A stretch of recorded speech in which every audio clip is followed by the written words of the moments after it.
books. Can't escape from the team. Call the morning steam. It's time to call the morning steam. It's time to break one for cover. That's gonna cover. That's gonna cash. Then we make the 100-yard dash to the window. I don't know what you thought. It's Ramon Scott running so hot. Sports make money and we make money with sports money every single day. NFL, NHL, NCAA. Stay away from the juice or might play a parlay. It's the morning steam. What? Ramon Scott. Sports money. What? Wake your ass up and let's get to the money. Get to the money. You know how we do it.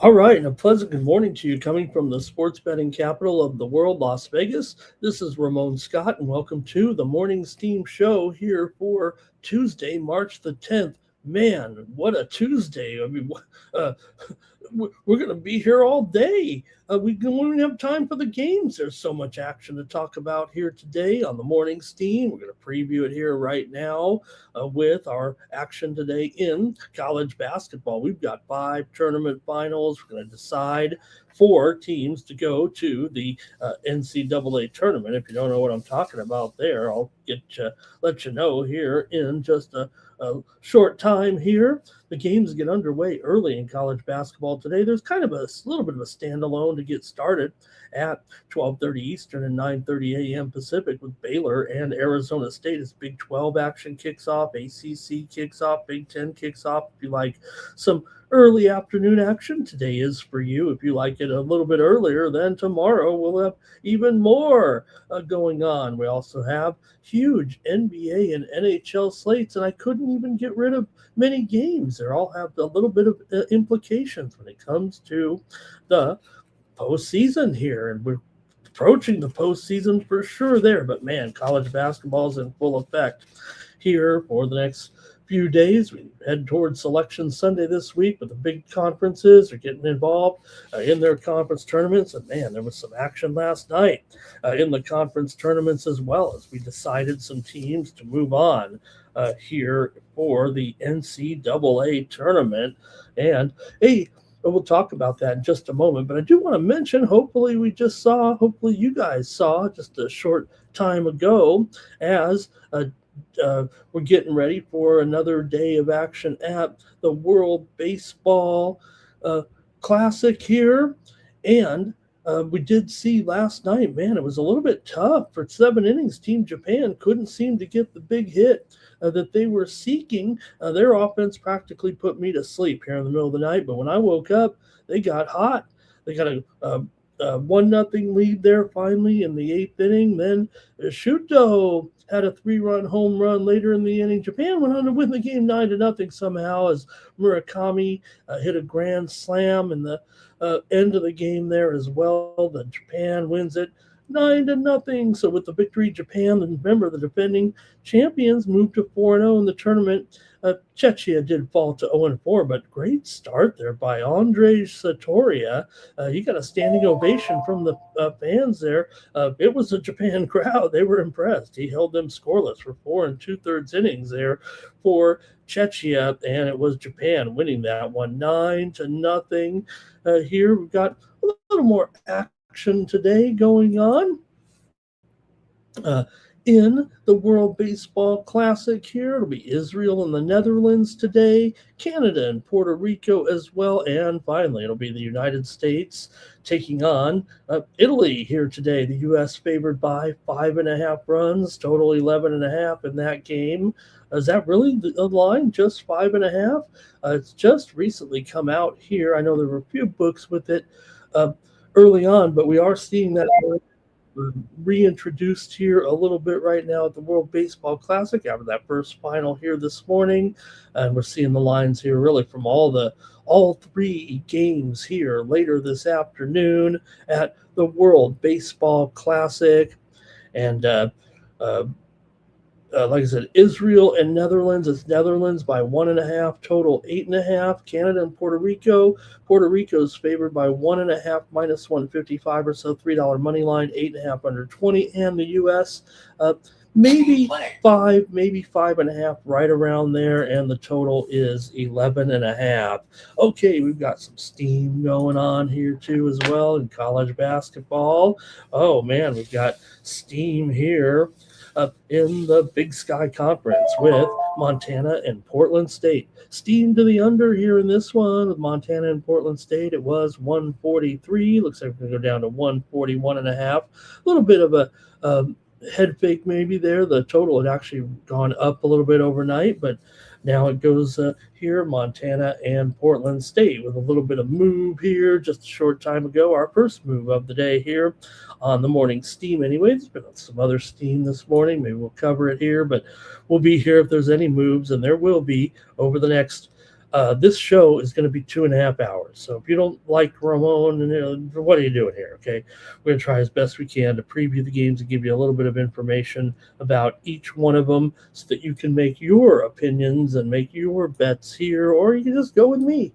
And what we do is on the show, I open up and talk about the games, and then you get your chance as a member possibly of the Chat All-Stars to make a pick here and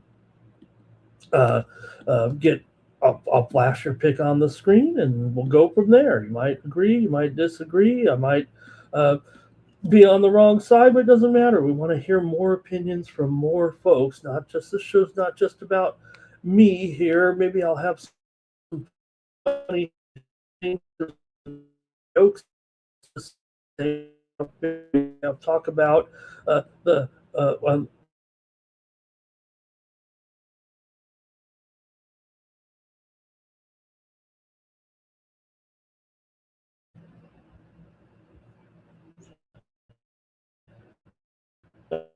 Okay, there we go. Am I on here? I've been having a little bit of internet problems here. Oh, there we go. Okay, I think I'm back. We'll see. If I have to restart, I'll do that. But we'll have plenty of information for you here on the show. We welcome you to make your picks here on the morning steam, and then we'll have a drawing at the end of the show, and you can win 1 month of picks from me here. Because what I do is I make a bunch of picks, I preview the games, I go through the opinions of our Chat All-Stars, but if you want more picks from me, maybe some that are a little more timely, you can go over to winnable.com/Ramon and pick up my premium picks over there over at winnable.com. I have another set of picks that I go through a little bit closer to game time every day. You can get involved with these picks. Usually involved in some other sports, actually, with the picks. A lot of times I'll have some college baseball in there, maybe some women's college basketball as well, some sports that you might not bet. And maybe I like to give you some ideas about some other games here overnight. So use the promo code STEAM to save 20%. It's 71 cents a day when you subscribe over at winnable.com. And I have some nice winners yesterday, I thought, with some of the premium picks here over at winnable.com with me. Let's see if I can't pop them up here and take a look here real quick, because I know I had some good winners. We'll talk about some good winners we had on the show here as well, but take a look yesterday at some of the winners I had anyway. How about Brentford and West Ham over 2.5 goals? That one I had for a premium pick winner. We'll mention today as well. We do have the round of 16 underway in the UEFA Champions League. Liverpool and Galatasaray, Barcelona and Newcastle United, Tottenham and Atletico Madrid. Can the Spurs find their way to a miracle win here right now and kind of salvage the spirits there? And Bayern Munich taking on Atalanta. So there's a standalone game with Liverpool and Galatasaray, and then that's at 1:45 Eastern, 10:45 Pacific, and then at 4 p.m. Eastern, 1 Pacific, with the time change this week, will be the other 3 games at the UEFA Champions League. And then there's 4 more games tomorrow here. All right, we have one winner here in college basketball. Did have a couple winners here in tennis with Iga over Sakari, and Mitchelson over Taylor Fritz. Come on, Taylor, what's wrong with you. Also, I had in there Muchova over Ruzic there as well. And NBA selection there. I think that was it for Monday, actually. But just gone over to winnable.com/Ramon and get more picks from me every day in a timely fashion here. So we appreciate you listening to that, too. All right. You're going to want to join me here. I'm going to get ready for the picks, but I do want to cover a little bit of the action yesterday. But first, let me say hello to everyone in the chat right now. Coming on in, Nuke is here. Only 24 games. Nuke, the total's getting smaller every day here, although we will have a few days a little bit bigger here in the next day or two with the conference tourneys. Robert McCormick is here today. I want to say hello to Guido there in the chat today. Also, we've got AOD. He's waiting on a winner for the Detroit Pistons right now. Gosh, I mean, AOD is going to break the screen here if they don't get it going here. Public Enemy's ready to go today. Also, JP Farley, good morning. Terrell is here. Jordy is here. Jordy, appreciate you doing the job that you're doing with us in the chat. Terrell got some yesterday, some of his picks in there, and Jordy's already ready to go with some of these picks today. He's got Bayern Munich, he's got Barcelona, and he's got Atletico Madrid there. Thank you to Jordy. Yeah, one of our other events today. I mean, how many more events can we drum up here? I'm watching the Paralympics hockey here right now with the United States over China. I like the Paralympics hockey. You get 2 sticks in Paralympics hockey. That are my favorite. Is triple jump. Did I just say that? Okay. Steam is in here right now with in one of our big games today. Let me see what we got here. Siena and Merrimack.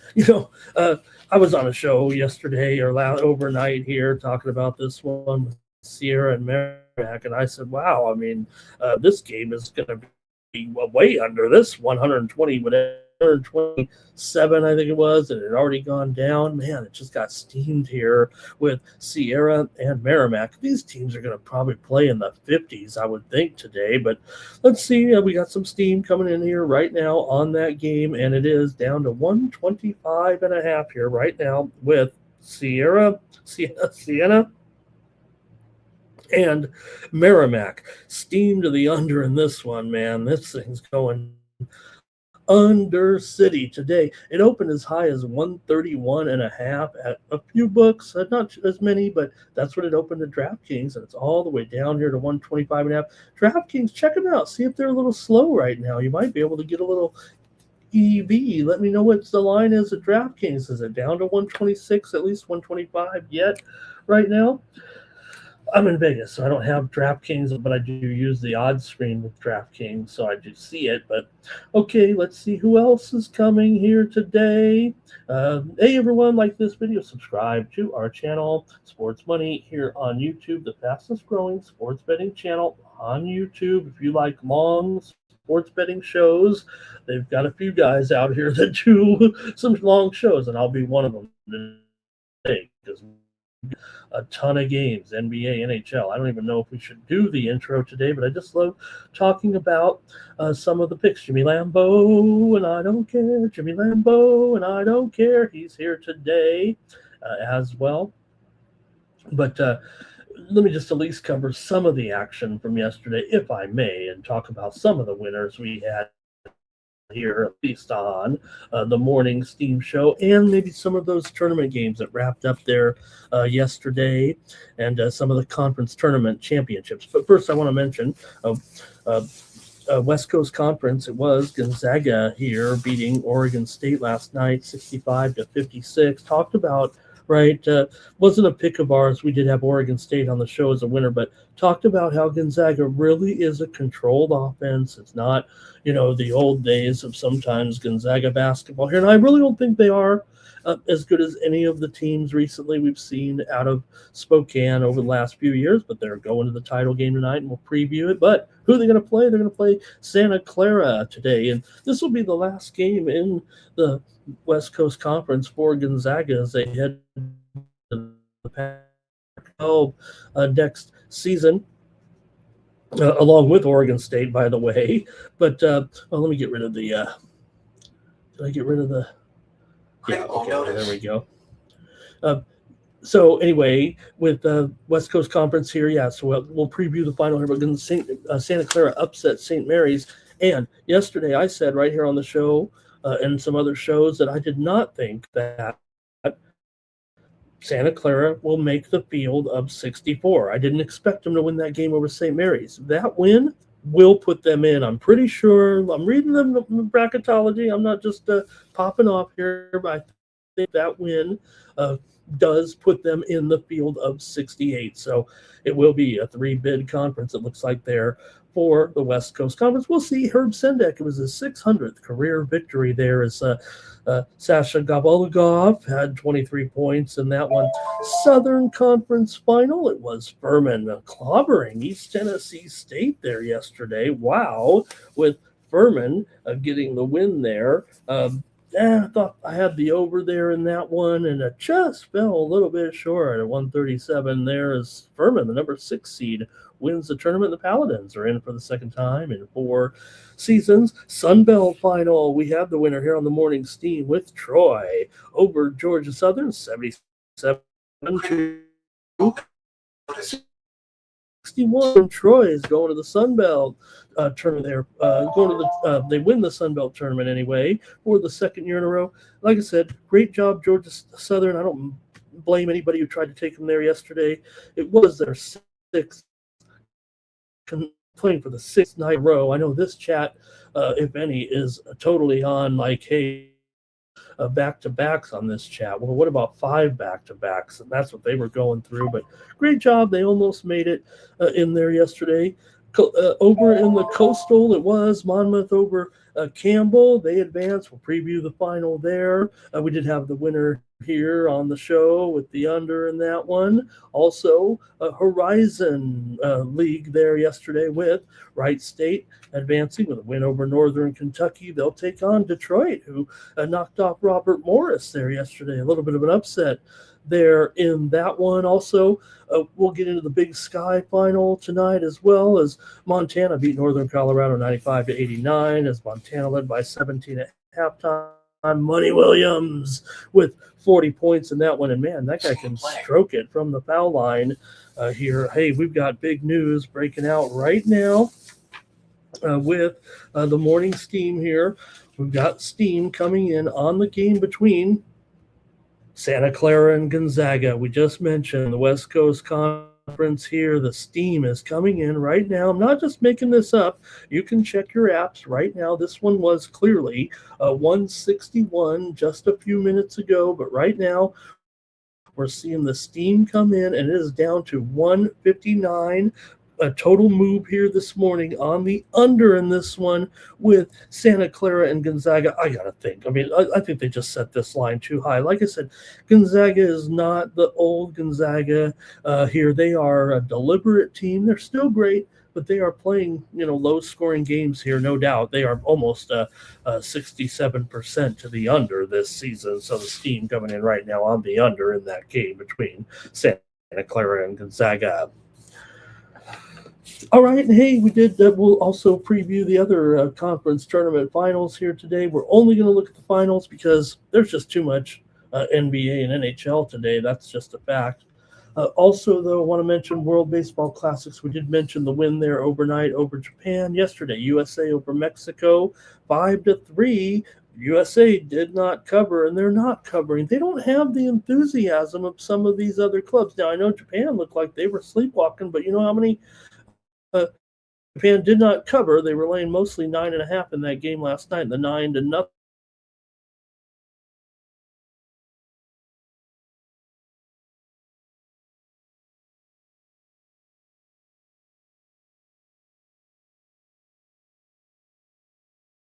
Number one, OPEC country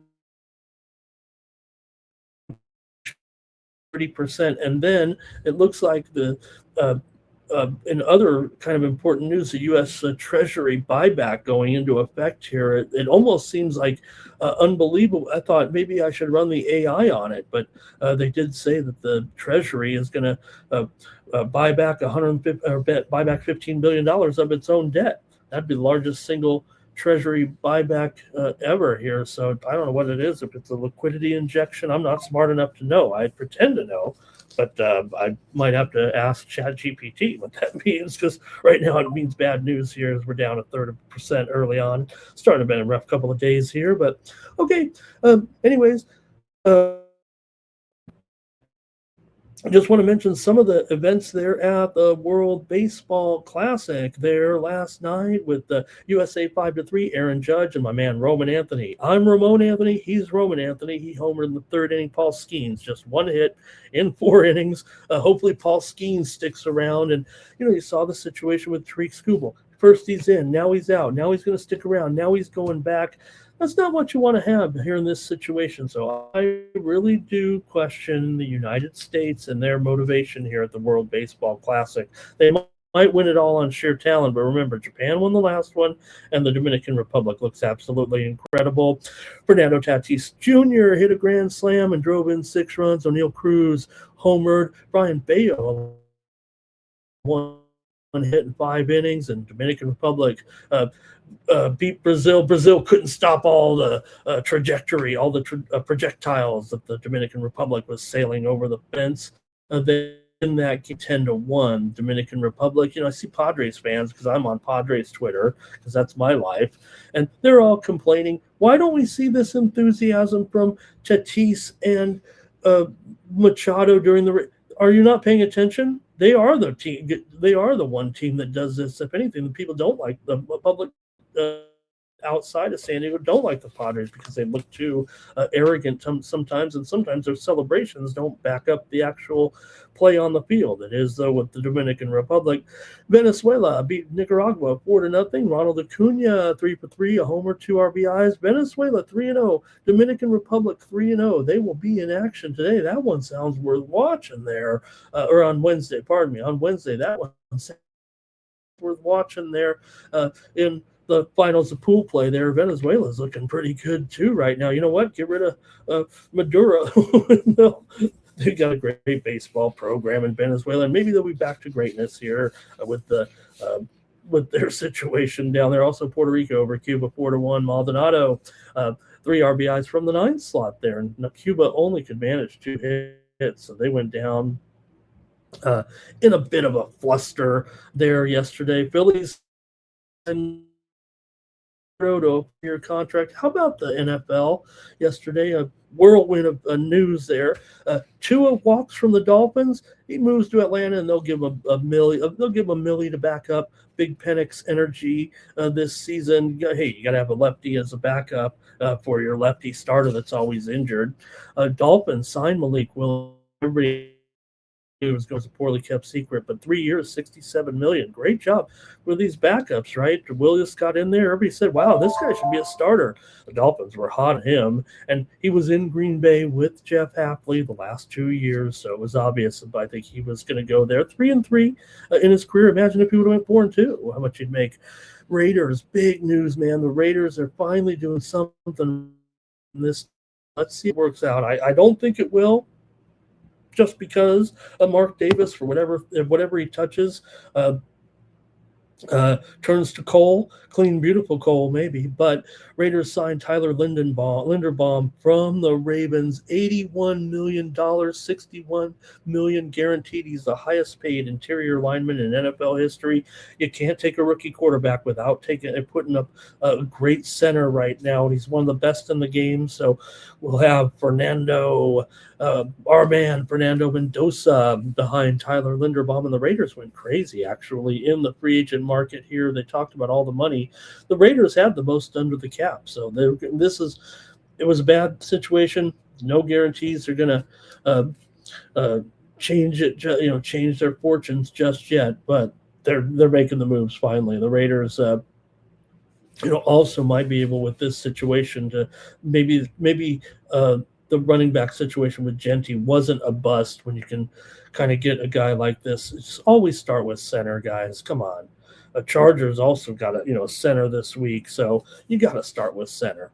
Okay, Patriots went for DeVito. I don't know if you caught that one. There were so many moves there yesterday. Chiefs and Kenneth Walker. Did that trigger Kelsey wanting to come back, saying, "Hey, now they got a little bit of a running game. That was been a big factor that they really hadn't had that type of back. Is Walker that type of back? He got the money like he's that type of back." And he'll be getting a big payday there, $28.7 million guaranteed. The Jets made a lot of moves as well, and so did the Titans. So these teams are trying to get it going here right now with a lot of these moves that we saw there yesterday. Chargers got Charlie Kohler. I was pleased about that, but Washington signed away Odafe Owe from him for 4 years and $100 million. And Cleveland signed Zion Johnson from the Chargers as well. But, man, the Raiders, not only Lindenbaum, but Quay Walker of the Packers, Nakobe Dean of the Phillies, Naylor from the Vikings. He's a Vegas guy. He's from Bishop Gorman. He's coming here for 3 years, $35 million. They also traded with Buffalo for Taron Johnson there at cornerback. Other big signings there yesterday, just huge day. Carolina gets Jalen Phillips off the Eagles, 4 years for $120 million. Mike Evans, I mean, this is just something we're briefly talking about. Mike Evans to the Bucks yesterday as well. Isaiah Likely to the Giants. Reed Blankenship to the Texans. Devin Bush and Kobe Bryant to the Bears. Asante Samuel to the Steelers, along with Rico Dowdle as well. Tyler Algier signs in Arizona, as does Kendrick Bourne there. So some of the big names there. Wan'Dale Robinson goes to the Titans to reunite with the Titans coaching staff there a little bit. Just big names all around. Big news there yesterday. Also, Steelers picked up Michael Pittman on a trade with the Colts there. Everybody's making fun of the Colts for signing Alec Pierce. I wouldn't frown on that. I don't think it's an overpay there. Rashid Shaheed will stay with the Seahawks there as well. So lots of big news there out of the NFL. We only touched on a few of the notes there from the NFL. Okay, we're going to get ready to start the show here right now. I think we've covered on some great sports here overall. I want to also mention my San Diego Toreros. They're going to hire J.R. Blunt from Iowa State, one of the hottest young assistants in the country. He'll be the new coach at the University of San Diego. I said that watch out for the University of San Diego once Gonzaga leaves the West Coast Conference. I expect San Diego to kind of step up and be one of those teams that ends up battling in that conference in the years to come. They've been an also-ran actually for several years in there. All right. Also, Real Madrid, could they get USA coach Pochettino there at Real Madrid? I think we better get started here. I think everyone's in here, 36, ready to go. We're ready to talk sports and sports betting here right now for today, and have a great sports betting preview show, man. Oh my gosh. We might be here right until the start of that Big 12 game, so we better get started. Let's get going in the NBA, shall we? And start it off here with the Grizzlies taking on the 76ers, and this one with the Grizzlies on the road here. Look, I mean, we can say right now, I think we can say the Grizzlies are probably out. Philadelphia played yesterday. We had the winner there in the we had the winner there with the game in the Sixers yesterday on the morning Steam show. Yes, Memphis didn't make our preview yesterday, both these teams on a back-to-back, but we did have the under in the Sixers and the Cavs yesterday. In fact, we went 3-1 on the show in the NBA. We also had the Nuggets and the Thunder game to go over. Here was our pick. Also, we had no, I think that was it, actually. Just maybe just a one winner, actually. But nonetheless, I stand corrected Grizzlies and Sixers here. Memphis, they're done pretty much 23-40, and they're starting to lose again here right now. They actually showed a little bit of live coverage, covering wise, but right now they have lost 4 straight. Philadelphia has lost a couple in a row here right now, back-to-back losses to Atlanta and Cleveland. Here is Philadelphia.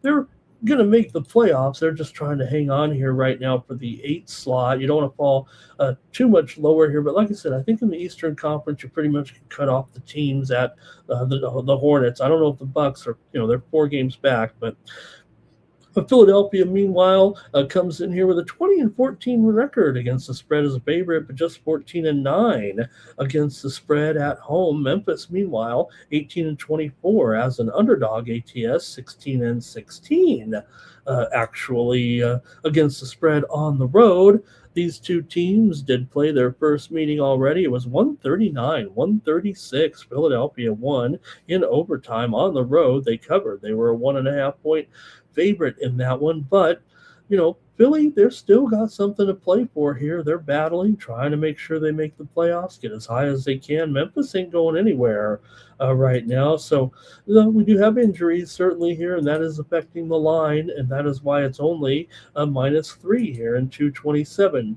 Joel Embiid, of course, he's missing this game again. No word on what he's going to do here as far as this timetable. But Tyrese Maxey, he's also out of this game. PJ Edgecombe's questionable. So there's some factors here for Philadelphia. But, Memphis has a long injury list too. You got to put somebody out there. The Sixers are the better team, aren't they? The steam kind of came in here on Memphis. This game went from 2.5 to 4.5 and is settled here at 3 right now. The total in this game has totally been a dropper here. I was on a show last night saying, 232, you got to go under that. And we're down to 228, 227.5 here right now. I think probably can still go under, actually, but I think I better pivot a little bit here, and maybe I'll look at the side. Look, I still think that I mentioned these Memphis injuries. Scottie Pippen Jr., questionable. Ty Jerome, questionable. Taylor Hendricks, questionable. Taj Gibson, questionable. Coward is questionable. Aldama is questionable. So maybe, you see the big names of Philadelphia, and everybody's like, oh, look at who's out for Philadelphia. But you still have a number of players out for Memphis, and these guys have been just dreadful. So I'm going to actually take the Sixers here, minus the points in this one. They're probably not going to have those guys in the lineup, but Memphis is missing players too. Now, I think a couple of those guys probably will make the lineup here. But again, Memphis has lost 4 in a row here to Minnesota, Portland, the Clippers, and Brooklyn. They did cover 3 of those losses. The last game against Brooklyn, they got blown out there last night, 126-115. That game didn't even make our preview, but Philadelphia lost at Cleveland, but they covered the spread, actually. So I don't know. They only covered by 0.5 point. They were getting 14.5. They lost by 14. But as far as the total is concerned with these two, you do have Philadelphia 19-15 to the over as a favorite, but Memphis is 13-19 to the under on the road here. And like I said, this one's been dropping big time, probably because you got the elite scorer in Maxey, likely, going to miss this game. So that's more what it is, not just some market mover money. I think it's probably based on the personnel. Here, Philadelphia 0-4-1 against the spread in their last 5 games overall. Memphis, like I said, 1-4 straight up, but 5-1 against the spread in their last 6. They've gone over in 12 of their last 17. Philadelphia's gone under in 4 of 5. 4 of the last 5 meetings between these two teams have gone over, including that last meeting here. It's actually 4 straight overs in the series between these two teams. 3 straight overs. Let me go to the chat here right now. Thank you for everybody for joining me here. We got so many games to go through here right now. All right. And we've got Jimmy Lambo. He liked that Rio Grande Valley pick yesterday. And nobody really wanted RGB there, I think. There. Also, let's see, Philly.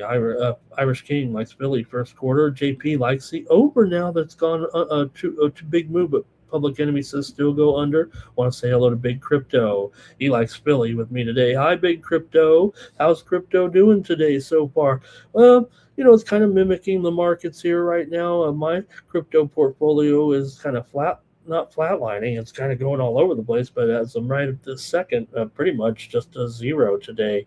But hey, hopefully one day we can get all that money back. I mean, hey, I'm only down a dime over the last 3 months. No big deal. Here we'll get it back in the crypto markets. All right, 9 Legacy on the Sixers here right now. That might be it from the chat All Stars. We got to keep moving fast, I'm afraid. So hopefully, if I miss your pick, at least they're in there in the chat. And maybe one day I'll do that thing I always said where I'm going to take the chat and make a story about it and send it out for the world to see your picks. Next up, the Wizards are at the Heat here right now, and you do have a game in the Tankathon. Not only that, the Heat have heated up. Is that a thing? The Heat have heated up here big time of late. Basically winning everything and covering everything in sight right now. They were, I want to say they were kind of floundering around a little bit there. And maybe they had some injuries too, but right now the Heat are simply on fire here. They've won and covered 5 straight games right now. They're covering everything in sight, including big spreads, covering 13 twice against Brooklyn as well. Three of the recent 5 games they won, they were underdogs to Houston, Charlotte, and Detroit, and they won outright. Miami here, 19-13 against the spread at home. They're a pretty decent home favorite. Washington 10-20 against the spread on the road. They're in the Tankathon here right now. Widely reported steam did come in on the over here. You gotta like that. I mean, look at this thing. It's a 242, maybe 242 and a half, 243 right now. I think this one's going to end up, in the range of like 135 to 115, maybe. Sure, to be honest with you, I think this one is a high-scoring game, and I think it's a chance for the Heat to blow another team out. I don't think they'll slip up here. I think it's about the Tankathon in this one. I think Washington, probably a mail-in situation here. They just lost a bunch of games in a row here right now, and also they did not cover a big number to New Orleans last time out. New Orleans on the road. Washington was on the road, lost to New Orleans the other night, 138 to 118. Look at that score. That's 256. That sounds like what tonight's score is going to be, actually. Washington's lost 8 straight. They've covered just 2 of those 8 games. They're 1-4 against the spread. Their last 5 against Miami. They've gone over in 4 of their last 5. I'm going to take Miami Heat here in the Tankathon today to blow out the Wizards. Okay, let's get your picks here. I don't know if there'll be too many on this one, but we've got Robert here. He likes the under, though, so it's got a little too high. Public Enemy on the Heat here in this one. And JP Farley also liking the Heat here in the Tankathon. Oh, we got one more here. And Terrell says the Wizards traveled from New Orleans to Miami. You know they've been partying here. Speaking of which, I just want to mention here real quick, Atlanta does play. We're going to preview that one in just a moment here, actually, on a time change. But a dramatic turn of events here. Heat money line, by the way, for Jordy. The NBA has sent the Atlanta Hawks a letter, almost a cease and desist. Well, is that dramatic? But the Magic City night has been canceled in Atlanta. Oh my gosh, what? Remember when they had to go out of the bubble and drive up to Magic City and get those lemon pepper wings during the pandemic? And maybe something else was going on there, but they were planning a Magic City night. I don't know if you've been to Magic City now. I never have, but it sounds like my kind of place. And well, they had to cancel it, just maybe a little bit distasteful, in a family atmosphere league like the NBA, the Magic City, a nightclub known for some dancing, if you will. But guess what? You can take the Magic City out of Atlanta, but you can't take Atlanta out of the Magic City. And even though the Magic City promotion has been canceled, I think it's still going to be going down. I think it's still going to be going down there in Atlanta. They might have had to take down the signage, but I think Magic City Night is technically still on unofficially there. They're going to have the music. You might have Hey, a little bit of breaking news here right now before I move on. This one from college basketball just in a few minutes ago. Duke starting point guard Caleb Foster has suffered a fractured foot. Here right now, I don't know the timetable on a return or how that's going to unfold here right now, but uh, Caleb Foster of Duke fractured foot, the starting point guard of the Duke Blue Devils.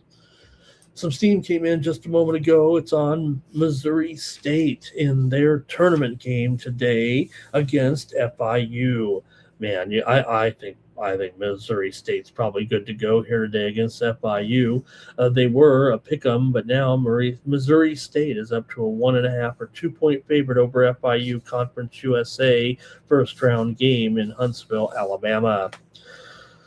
All right, let's see here. Big Crypto went with Miami and over, and Terrell says the Wizards have won 2 games, so they're not going to come close here in this one. Take Miami. Let's go next up to the Pistons taking on the Nets. We are in the tankathon here with this one, although the Nets are showing a little bit of signs of life here right now. I don't know why, I don't know how, but you can't take the tankathon out of the players sometimes, and Brooklyn here with wins over Detroit and Memphis right now. So actually won 2 in a row.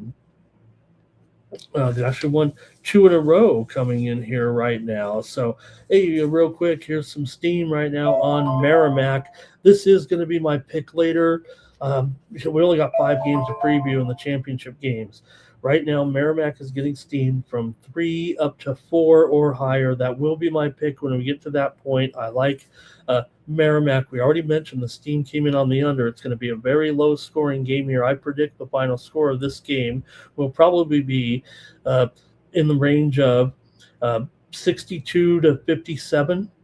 I think they're 62 to 57, something like that. 61 to 55, something like that. 60 to 54. I think it'll be a very low scoring game. I think Merrimack gets the win and the cover here. I know we're on the NBA, but the steam's coming in right now on Merrimack here in the championship game tonight of the MAAC, and they're up to 4 right now at BetOnline. I do think they'll get it done. I think it will stay under that very, very low number. I think we're expecting an extremely low scoring game there with Siena and Merrimack. Let me continue here right now, or not. Idaho is taking the steam here right now in their matchup with Eastern Washington. Idaho was getting 1.5, but we're seeing this one move. Idaho is going to be a favorite here right now. They have moved to 1.5 themselves. So flip the favorite here in that one as Idaho and Eastern Washington. That's the late game tonight in the Big Sky here as Idaho taking the steam against Eastern Washington. I don't know. I don't know about that one.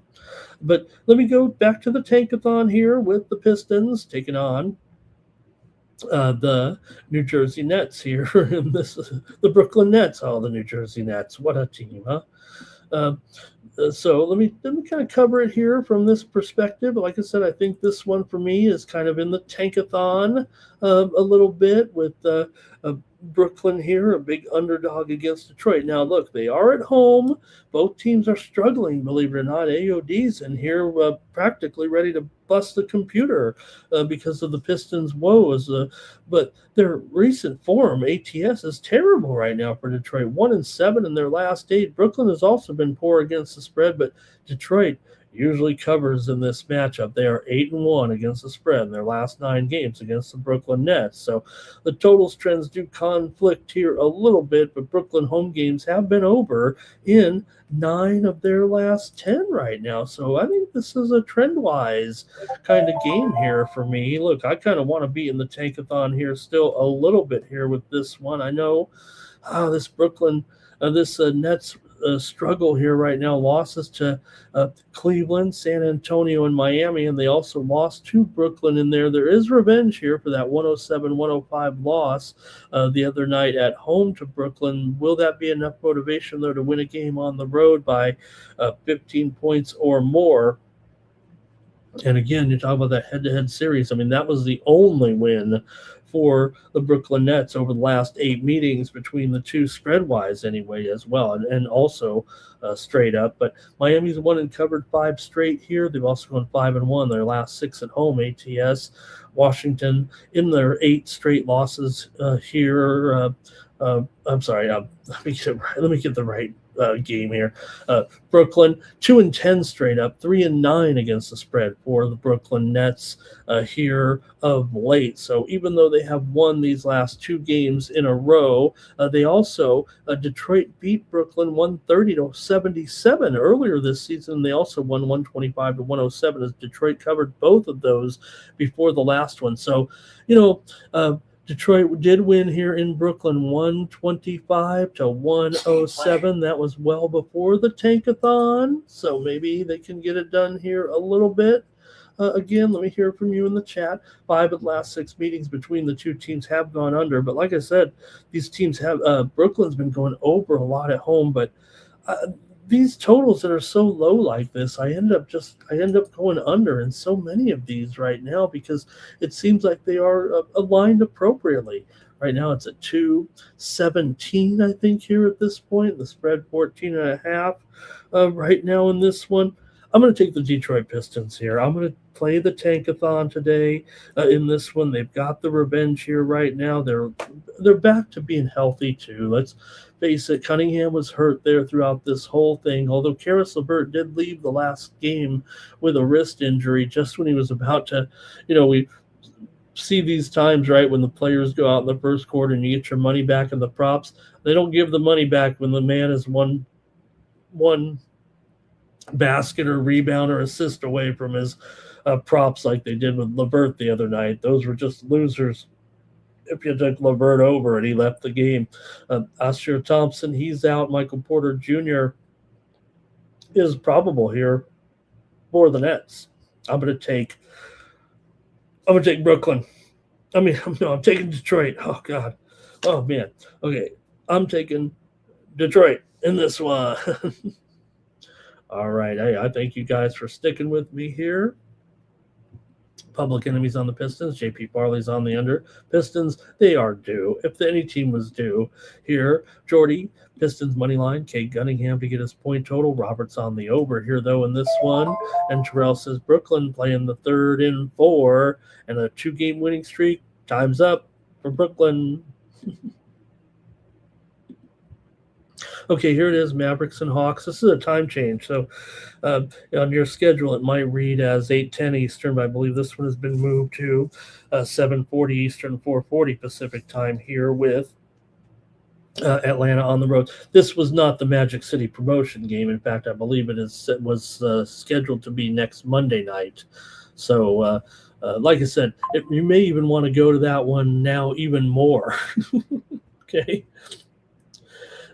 Here we go with the Hawks. They are a big favorite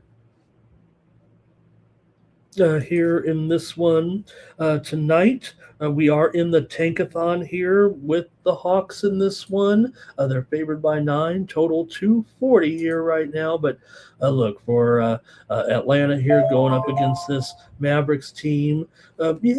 Flag's been back in there. The Mavericks have actually covered a few here of late. They covered 2 of their last 5, but the last 2 games, and Flag is back, but they just lost to Toronto 122-92. They didn't cover 10 there. They didn't cover 15 against Boston. They didn't cover 13 against Charlotte. They did cover against OKC, getting 16. They covered against Orlo, getting 8 here right now, but still 12-19 against the spread on the road. Atlanta's not a great cover as a favorite, 13-16, but Atlanta's won and covered 6 straight games here right now, while Dallas has lost 7 straight and gone 2-5 against the spread. I'm just going to stay in the tankathon here and roll in this one with the Hawks. I'm going to take them to get a blowout win here over Dallas tonight. I think I'm interested in the total in this game, actually. These two teams have not met yet this season, so they're going to meet even one more time here. But these two, Dallas is 12-19 to the under on the road, 19-25 to the under as a dog. Atlanta 13-18 to the under at home. So, look, 240 for this game. You're going to tell me that Dallas here, let's see, they're going to get 115? The way this Hawks team is playing right now, I think I got myself a premium, but I'll take the Hawks here in this one for a blowout in the tankathon. Should be double digits, shouldn't it, you guys?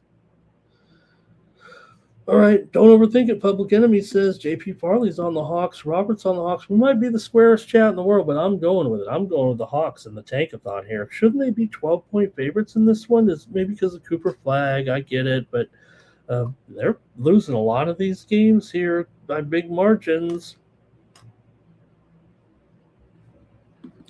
Next up, let's go to the next one here with the Suns taking on the Milwaukee Bucks. Now, look, I've tried to put the Bucks into the tankathon, but they're just not willing to go quite yet. And this one is closely rated because, like we've talked about a little bit, what you guys kind of said, that maybe the Suns, an imposter here. But look, for the most part, I've been riding with these Suns, no doubt about it. I do feel like this one is a little bit tougher right now. Still, Phoenix is looking good. They've won 2 in a row. Milwaukee's still losing no matter what. Now, Giannis is back. Okay, I get that. And, that might help them here. Look, it's almost like one last-ditch effort for the Milwaukee Bucks here if they want to try to make the postseason. They're only in 11th place, but 4 games behind 10th place Charlotte here right now. So they've got to get it moving here. And, I don't know if they can, but Giannis is back. So for the Suns here, Grayson Allen questionable. Mark Williams is out. Giannis is probable. Prince is questionable. Porter Jr., he is out of this game, and Kuzma is probable here. We're in the tankathon here with this one, but like I said, I think Milwaukee could be live here in this one. The Suns have actually given a few back here of late.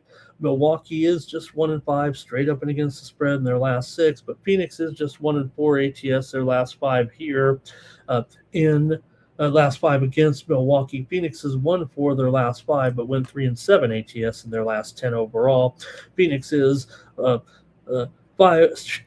to the under in their last 7. Milwaukee's gone under in 4 of the last 6 meetings with the Phoenix Suns. Phoenix is 18-11 against the spread on the road, 19-12 against the spread as a favorite. That's kind of their specialty here, talking about Phoenix as a road favorite. They've actually done pretty well here, but I don't think Milwaukee might hang. I might go to the total here in this one. I'm going to go under with Phoenix and Milwaukee here tonight. Give me the under in this one. These two teams did meet back, have not met yet this season, but Phoenix here, 12-19 to the under as a favorite. I'm going to go under in this one. We got some steam here real quick. Type in your play in the Suns and the Bucks, but that early game here between Baylor and Arizona State. Hey, we are seeing some steam here to the under. I mean, it's got to be an under here, doesn't it, today in this one? But steam to the under here. Arizona State, it was 155, but right now we're seeing it all the way down here to 151.5. Big move to the under here with Baylor and Arizona State here this morning in that early game in the Big 12. There was one other move that came in while I was yapping. Corpus Christi and Stephen F. Austin steam to the under in that Southland Conference semifinal here.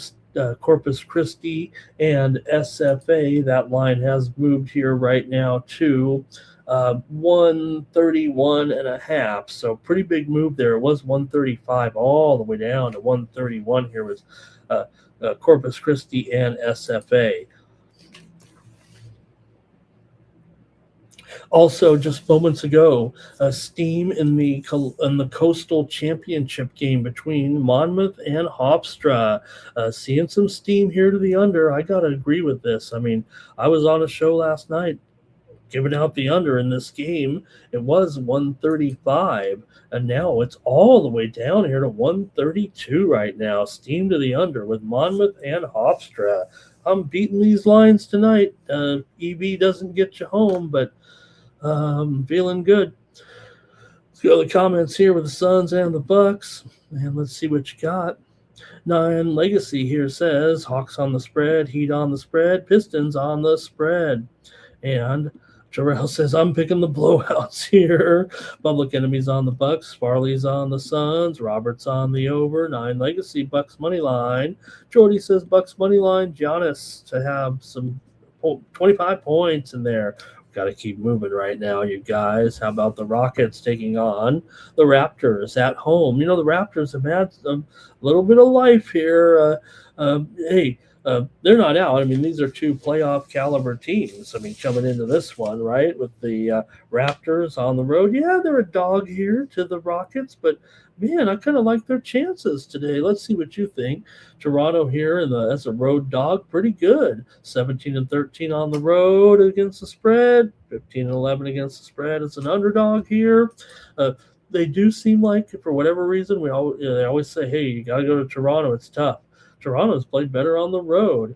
They are just 1-4, though. However, the last 5 against Houston, they've gone 2-4 straight up and against the spread in their last 6 games overall. For Houston here, meanwhile, 1-4 ATS in their last 5. They're 11-18 against the spread at home, 23-33 against spread as a favorite. So both these teams are kind of winning teams, but Houston is a big-time loser when it comes to the spread. 7 of the last 9 meetings between these 2 teams have gone over here. Although Houston under in 12 of their last 15 at home and Toronto under in 8 of their last 10. And again, you got these low numbers. It does seem like right now the low totals kind of stay under and the high totals kind of go over. Now you still got to get, to that magic number, if you will, but I don't know. I think this one's going to be kind of a grinder here. I'm going to go ahead and take the Raptors in this one plus the points. I think they're ready to give a tough effort here right now. And we said both teams likely in the postseason here. Toronto's in 5th place. They're doing just fine, 9 games above 500. They're in front of the Magic, the Heat, the Sixers, and the Hawks, and all those teams. Meanwhile, for the Rockets, they're in 4th place, and they're in that little battle with the Wolves, the Lakers, and the Nuggets, trying to make sure they stay in the top 6, trying to get in the top 4. So I'm going to take the Raptors, though, here in this one. See if the chat does anything here with this one. And we've got hello to Kane in there today. Good morning. He likes the under here in this one. And Terrell is really not nailing the props, he says, when it comes to the Rockets. 9 Legacy Rockets on the spread. Farley's with me on the Raptors here. And Robert likes the under as well.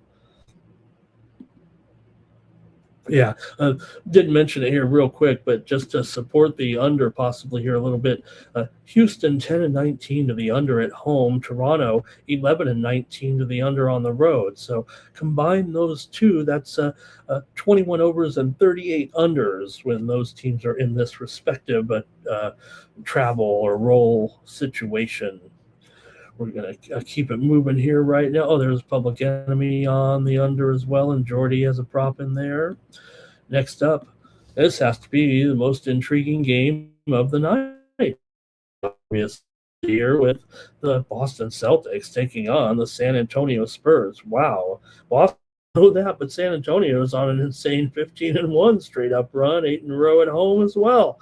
Spurs are 12-4 against the spread in their last 16 overall coming into this one. But look at these 2 teams. Look, I get it. If you want to go over, it's fine. It's going to be hard to get me off of the under here, I think, with these 2. Both teams are just heavy under. You got to expect slower defensive. I think right now when it comes to what these 2 teams are doing here at this point. For Boston here, they come into this one having gone under in 5 straight games. 5 of the last 6 meetings between these 2 teams have gone under. Boston's won and covered 5 of their last 6 overall. The Spurs, we already mentioned some great numbers by them here so far in this one, but oh man, don't you think this one's going under here tonight? Let's hear from you from the chat. All stars right now with Boston taking on San Antonio. Game of the night here. Could this be the NBA Finals here? Let's go to the chat in this one. All right, here we go. Now you hear the ESPN jingle in the background there for one of their, but it's not really a breaking news. But if you haven't seen it yet, the video just came out. You might even be getting the alert right now from ESPN. If you haven't seen the fight there yesterday in the Campeonato Mineiro final in Brazil with the 23 red cards. You might want to check it out. I don't know. I guess you get the red cards. Everybody's kind of throwing punches and kicks and everything there in that one. But if you want to watch about 10 minutes of chaos on the field there in that game, ESPN's got the video. You can just find it on X. But that was wild there yesterday. Okay, let's see here what we got in this one. And it's going to be, let me make sure I went back far enough here. Cash Kane is on the Spurs. I think it might be my computer doing that. They're making me spin a little bit here because the internet's working fine. Farley's on the Celtics here, and Legacy Celtics on the spread here or in the spring. Hey, we just sprung forward.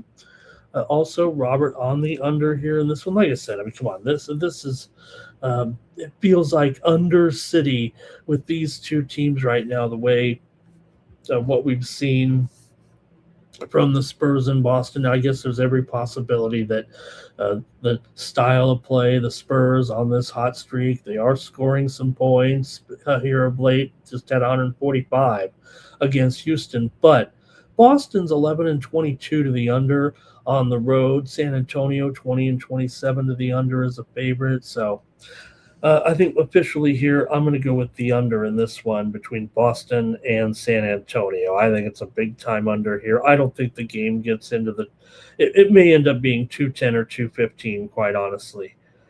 Come back here tomorrow and tell me if it didn't. Big Crypto likes the under. Robert saw that fight. I know my internet's – I'm going to go a little slow here. Farley saw it, 23 red card. You get a red card. You get a red card. James Farr here on the Celtics. Oh man, my really going slow here.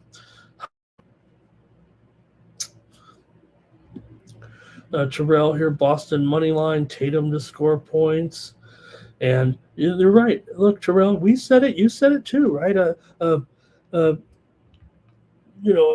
I think it might have took you a little bit of urging, but with Tatum, right, you're not going to bring a guy with an Achilles tear back if he's not ready to go. So he's obviously ready to go. He looks terrific out there, and I'm pretty happy with my 13-1. I'm pretty happy with my 13-1 Boston pick.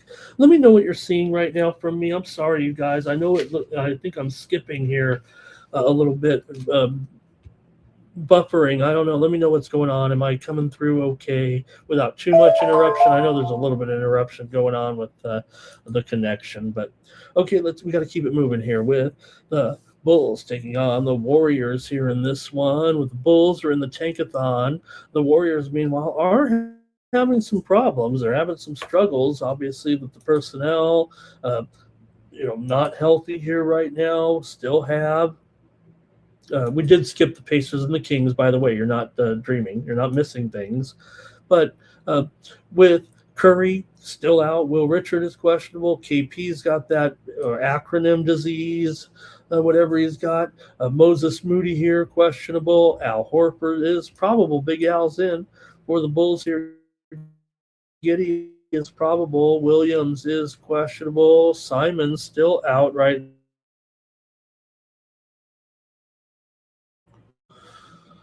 No timetable with a wrist injury in this one. I feel like Mikey with sometimes when the internet goes haywire on us.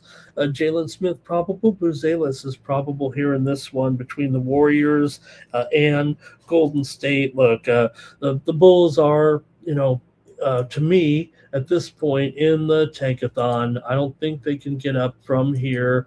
Uh, uh, 12th place here currently, 5.5 back of the Hornets. So I think I might prefer the Warriors here, get a chance to beat somebody, even with the limited personnel. I think they can probably do it. The Bulls are the only one that has kind of a positive record here as far as ATS as an underdog. They are 22-17, but they are 12-18 ATS on the road here. So I really don't like it for Chicago here. They're 5-14 against the spread in their last 19. They've dropped 13-15, and they're just 2-8 ATS against the Golden State Warriors in the last 10 meetings. Yes, Golden State's gone just 5-10 ATS in their last 15, and they've dropped 4 of 5 here. But I'm going to go ahead and take the Warriors here in this one. I'm gonna call it a tankathon game a little bit. And tankathon games, in my opinion, should have closer to double digits. Yes, the stud here is out for the Warrior. Technically, two studs. I mean, I'm not really, into mentioning guys that have been out for the season for a couple months, but obviously with Butler out, it's cost the Warriors this season. But hey, this team, they have great coaching there. And I've said it before a little bit that I think this is kind of where, Coach Kerr does a good job. He's got guys he needs to coach up a little bit. Warriors have gone over in 8 of their last 11. Chicago's gone under in 7 straight. 5 of the last 6 meetings have gone over between these two teams. So I don't know what I'm doing with the total here necessarily. I do know that Golden State has 28-14 to the over as a favorite, but the Bulls are 17-22 to the under as a dog. So I'm going to take the Warriors here minus the points in this one. All right. Here, let's see what else we got. Yeah, it's going to be Cash Kane is on the Warriors here. Jordy's on the Warriors. Terrell, you're right. I'm sorry about that. Is it okay, though, you guys? It's not going off for too long, right? It's just doing it for a second or two.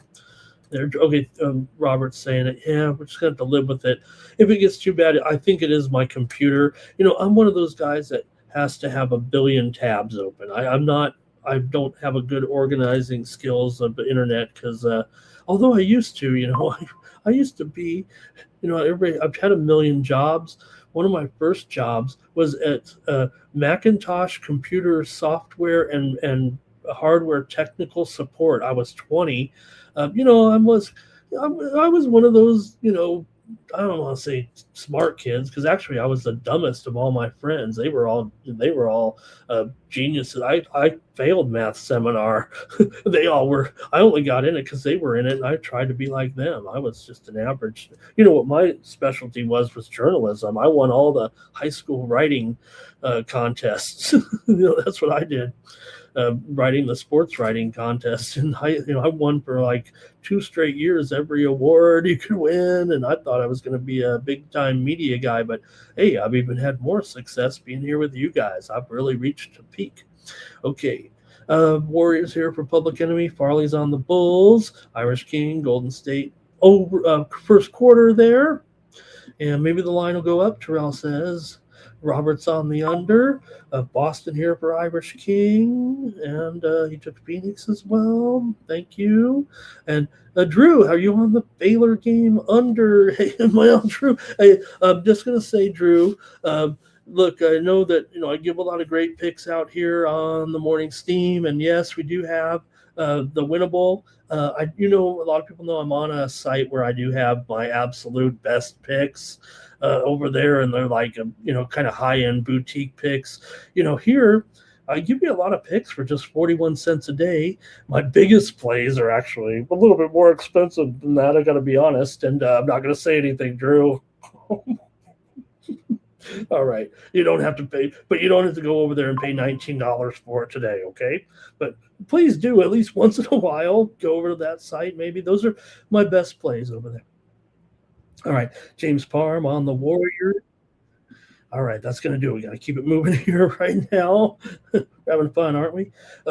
Hornets and Trailblazers here with the Hornets on the road. They're a favorite, but look, the Blazers aren't in the tankathon. The Blazers are playoff bound, most likely here.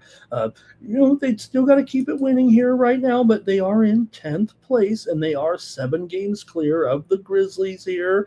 I like to talk about the top 8 because it really is. It's proven tough to get out of that. The way the format is, it's almost a death sentence, really, to come in 9th or 10th in the play-in tournament. But they're still in if you're Portland here right now. And the Warriors have actually fallen out of 8th place. Clippers finally passed them here on a tiebreaker. They're tied virtually, I think. But here, the Trailblazers are an underdog at home against the Hornets here in this one. And like I said, hey, the Hornets have been great, but the Trailblazers are still – it's funny. You think of the Hornets, and their trajectory and how hot they've been, one of the hottest teams. Both these teams are in 10th place in their respective conferences. And I don't know which conference is better between the two. Still, it does feel like the Blazers are kind of a meh situation here. Good team, good season, showing some promise to finish like this. The Hornets, meanwhile, everybody else has got their green arrow up on these guys, but they've lost 2 in a row here right now to Phoenix and Miami. Still, they are 22-12 against the spread on the road, 14-8 against the spread as a favorite. Portland is 19-13 against the spread as an underdog here. So, look, we've been, you guys, me and you, we've been on Charlotte a lot, right? We've been behind this whole thing, even kind of when they were just getting started. I think we were kind of on Charlotte, on Atlanta, talking about them before a lot of people. I think I'm going to go with the Trailblazers, though, in this one against the Hornets here tonight. For the Trailblazers, Sharp is still out. But for the Hornets, Kobe White is out, Salon is out, and McNeely is out. So they are missing some pieces in there anyway. While Portland, Sharp, I mentioned Sharp, but he's already been out for a couple of weeks. So they've made maybe some adjustments here. And Portland's still looking pretty good. They just beat Indiana. They should beat Indiana. They also beat Memphis. Now, they had failed to cover in 4 straight games coming in. But I'm going to try Portland in this one at home, getting the points. Hey, love Charlotte. I love you, Charlotte. They are 9-2 against the spread in their last 11. They've won 15 of 20, just 2-6 against the spread. Their last 8 against the Portland Trailblazers. Maybe it's been improved Charlotte here, but Portland has 1-4 ATS last 5. Can't sell you necessarily on that, but I do think, look, 6 of the last 7 meetings between these two teams have gone under. Portland is a super over at home, 21-11 to the over, but they're also 16-22 to the under as an underdog, and Charlotte's 15-19 to the under on the road. I have a feeling this is going to be – it's already come down as far as the total's concerned, and even though I kind of jest and I kind of kid and I say it's not hard, just follow the moves. I think in this one, I think the total move, that's moved down there, but if you hear what I'm saying through the words there a little bit, because my official play is going to be on the Blazers here. But like I said, I don't know if the Blazers are going to be putting up a lot of points, but I think the same goes for Charlotte. I don't think we get a shootout type of game here with these two. Let me get see what you have. It's going to be Portland over, though, here for James Farm. It's going to be over for Public Enemy. It's going to be over for – oops. Good thing I'm taking Portland here because you guys are on the over, and I don't think I am. Trailblazers money line. Robert's even on the over. Hey, over is a consensus, and Ramon's on the island here. And I agree, Public Enemy. I think the Blazers have really shown promise. Jordy's with me on the Blazers here. And Hornets for 9 Legacy and the Pacers. Okay, thanks, you guys. We got to keep it moving here. You guys have so many games to preview, and we're already been here over an hour. Timberwolves and Lakers are the final game in the NBA tonight on our card here. And look, the Wolves here moved to a 3-point favorite since I typed these in before I fell asleep there from the Japan game. Total here 234. I was watching it, I promise you, but it was 0-0, and When I woke up, it was 1-0 Japan, but I had set my alarm actually. Uh, but the Wolves have moved up here to a 3-point favorite, total 234 in this one against the Lakers. Look, I mean, I know the Wolves have been playing great, but as long as the Lakers are healthy here, I think in this game, and there is some question about that, so I can't really. LeBron's got an elbow injury, and for me, look, maybe this is super square, but I want LeBron, and I know we kind of say it's baked into the line, but it also could be baked into the win.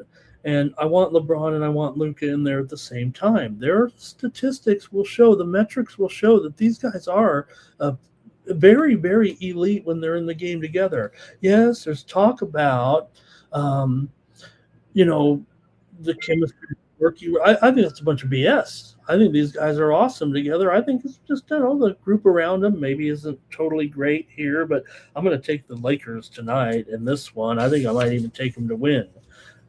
They have won 2 in a row here. We know at home they've been pretty outstanding. They are just 17-15 against the spread at home, but 20-12 straight up here. They're not a great dog, I get that, but remember the Wolves have been kind of the one of those teams that don't cover the spread very well either. They're 20-32 against the spread as a favorite here. Now the Lakers have a much worse percentage as an underdog, but I'm going to take the Lakers here tonight. I have a feeling this total's gone up here from 232 up to 234. I say look at the moves here a little bit. I think that's where we're headed in this one. I think we get a high scoring game, but I'm going to take the Lakers here as my play. They were getting 1.5 earlier overnight. Now they're getting 3. And, maybe LeBron could miss here. It's an elbow injury, but again, he had that elbow injury and he checked back into the game. It can get worse over a day or two. Hopefully he's in there, and it does feel like this game should be treated as an important game if you are the Los Angeles Lakers, right? You're in 5th place. You trail the Timberwolves by just 1 game in the standings to get all the way to 3rd place. If the Lakers could get, I feel like LeBron doesn't take it seriously sometimes, and I know it might be out of their control a little bit because hey, you got to go out there and win, and these are basketball games. But I think his opinion sometimes is, hey, we just got to get in. If you're the Lakers, you need to play as many games at home as you can, so they need to get to 3rd place. Let's see what you guys say here in the comments. Good morning to R. Tomps. Good morning to Steve Eleptarian in here. JP Farley's on the Lakers. Kane likes the Wolves. Parm likes the Lakers. Bobby Mack on the Lakers. Lakers for Steve. Luka versus the Wolves. R. Tomps on the over. It's got to go over. It's got to go over. Public Enemy's going over, and Cash Kane is on Minnesota. That's it for the NBA. I know I'm talking fast, but we got so many games to talk about today. We're going to go to college basketball next.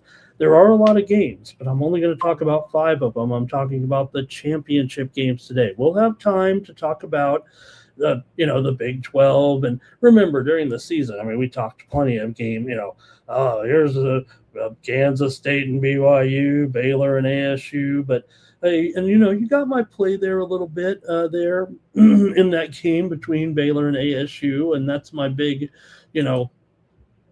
bet over there on the heavy duty site, if you know what I mean. So that game goes off here in about 2 hours between Baylor and ASU here. But let's go to the college action here today. I think Irish King also here, and Jordy.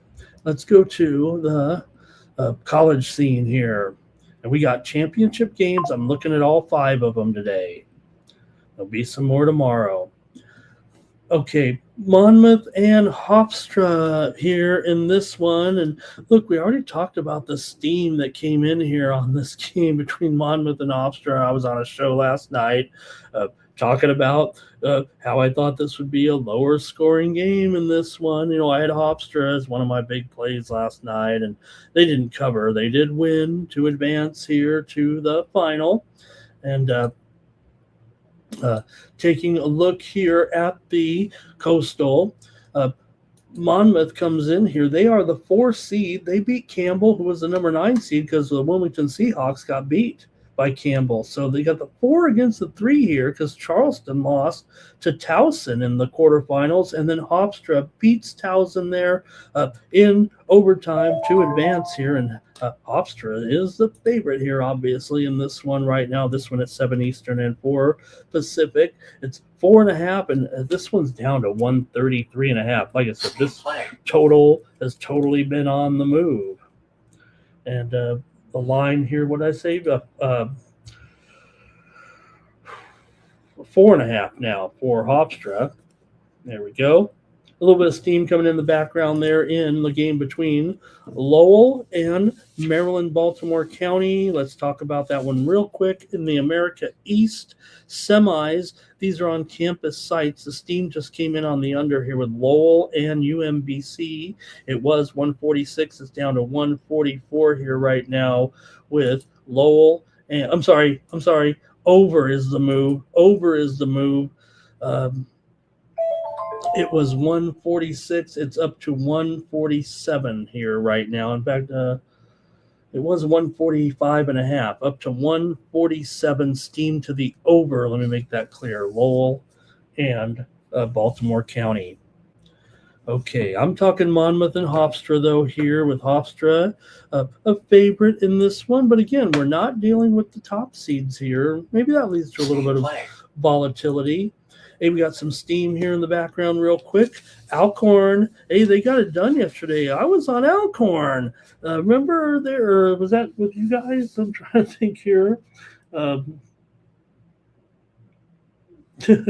Alcorn and under. I had that. Anyways, Alcorn here and Prairie View. We got some steam to the under here in this one. SWAC second round game. It was 146, and it is down here right now in this one. This one's at 2 Eastern, 11 Pacific, so it's down to 144 right now with Alcorn and Prairie View. That's an afternoon game actually here on conference tournament day.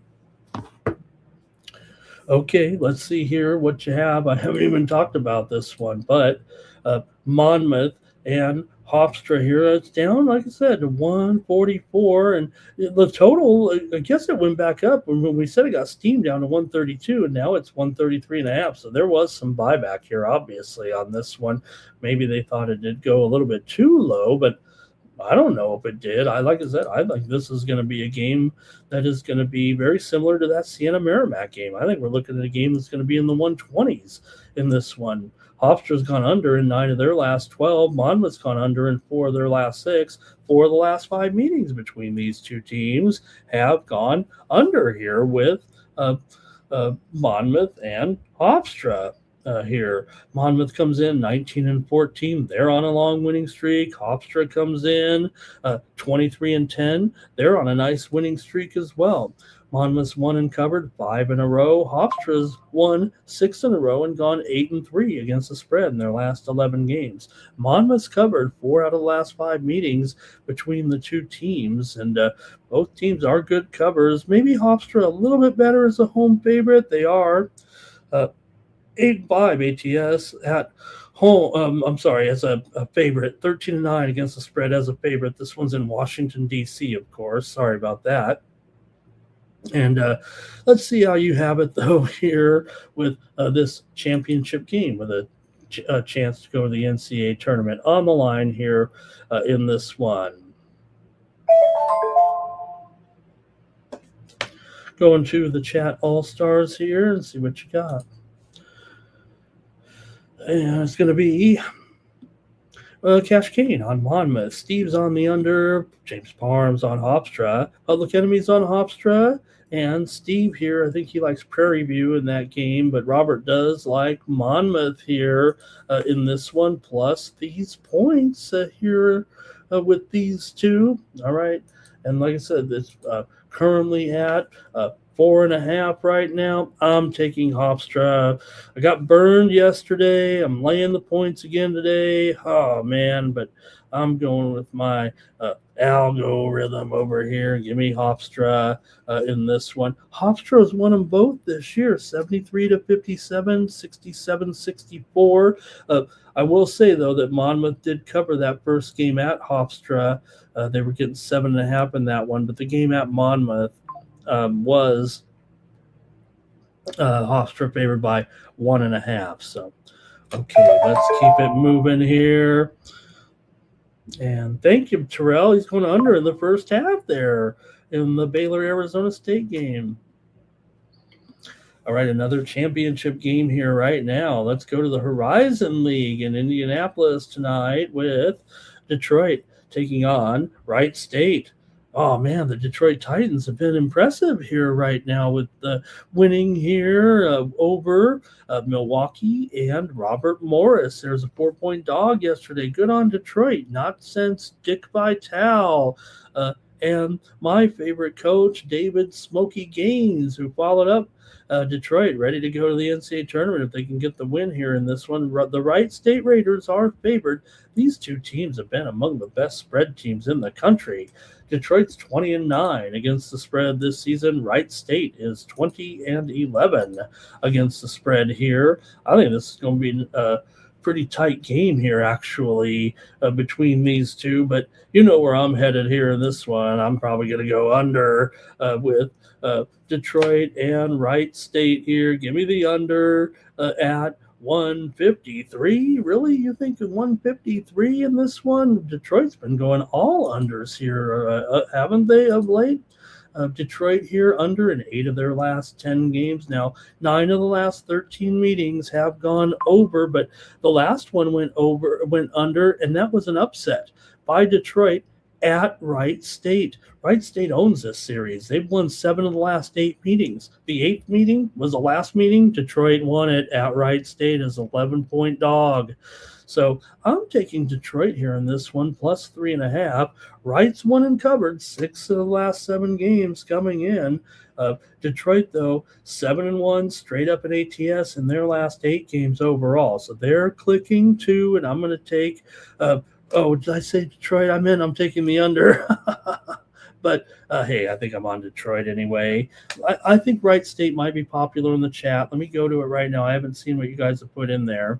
But let me take the under as my play at 153. Like I said, the last meeting did go under when Detroit won. I kind of like Detroit here, so I'm kind of going under. But the first meeting was an over for sure, as back in January, Wright won 84-82 in Detroit as a 5.5-point favorite.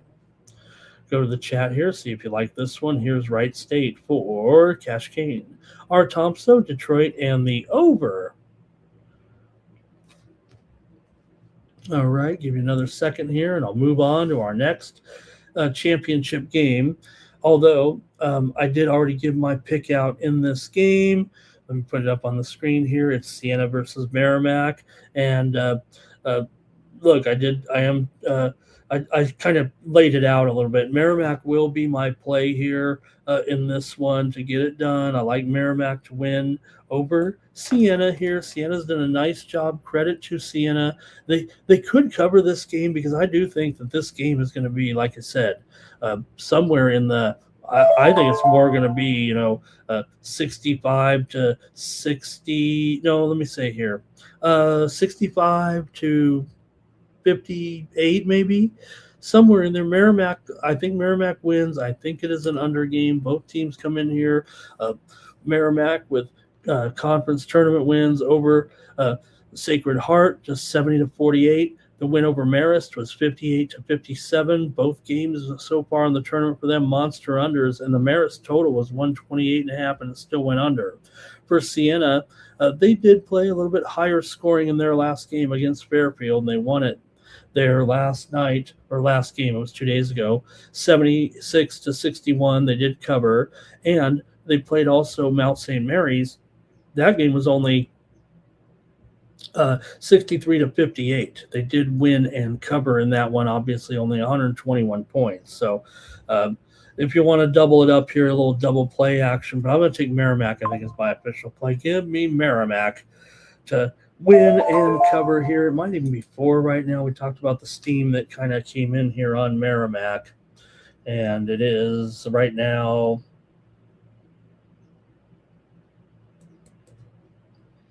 3.5. 3.5 and one. Oh, pardon me. Let me fix the total. Are you guys laughing at me yet? I did say when that steam came in earlier on the under, it was 125.5. It's now 124. So, like I said, this game is going to be, I don't think there's any way, if it goes over, it's not going to go over by much. I really think both teams are going to be probably in the high 50s. Maybe it gets to the low 60s. It could go over, but I think more so this is going to be a little bit rugged here. See what you guys have in the chat here. And this one is going to be R. Toms, Detroit and over. Bobby Mack, Detroit in that last game. I'm kind of catching up here. And 9 Legacy, Detroit.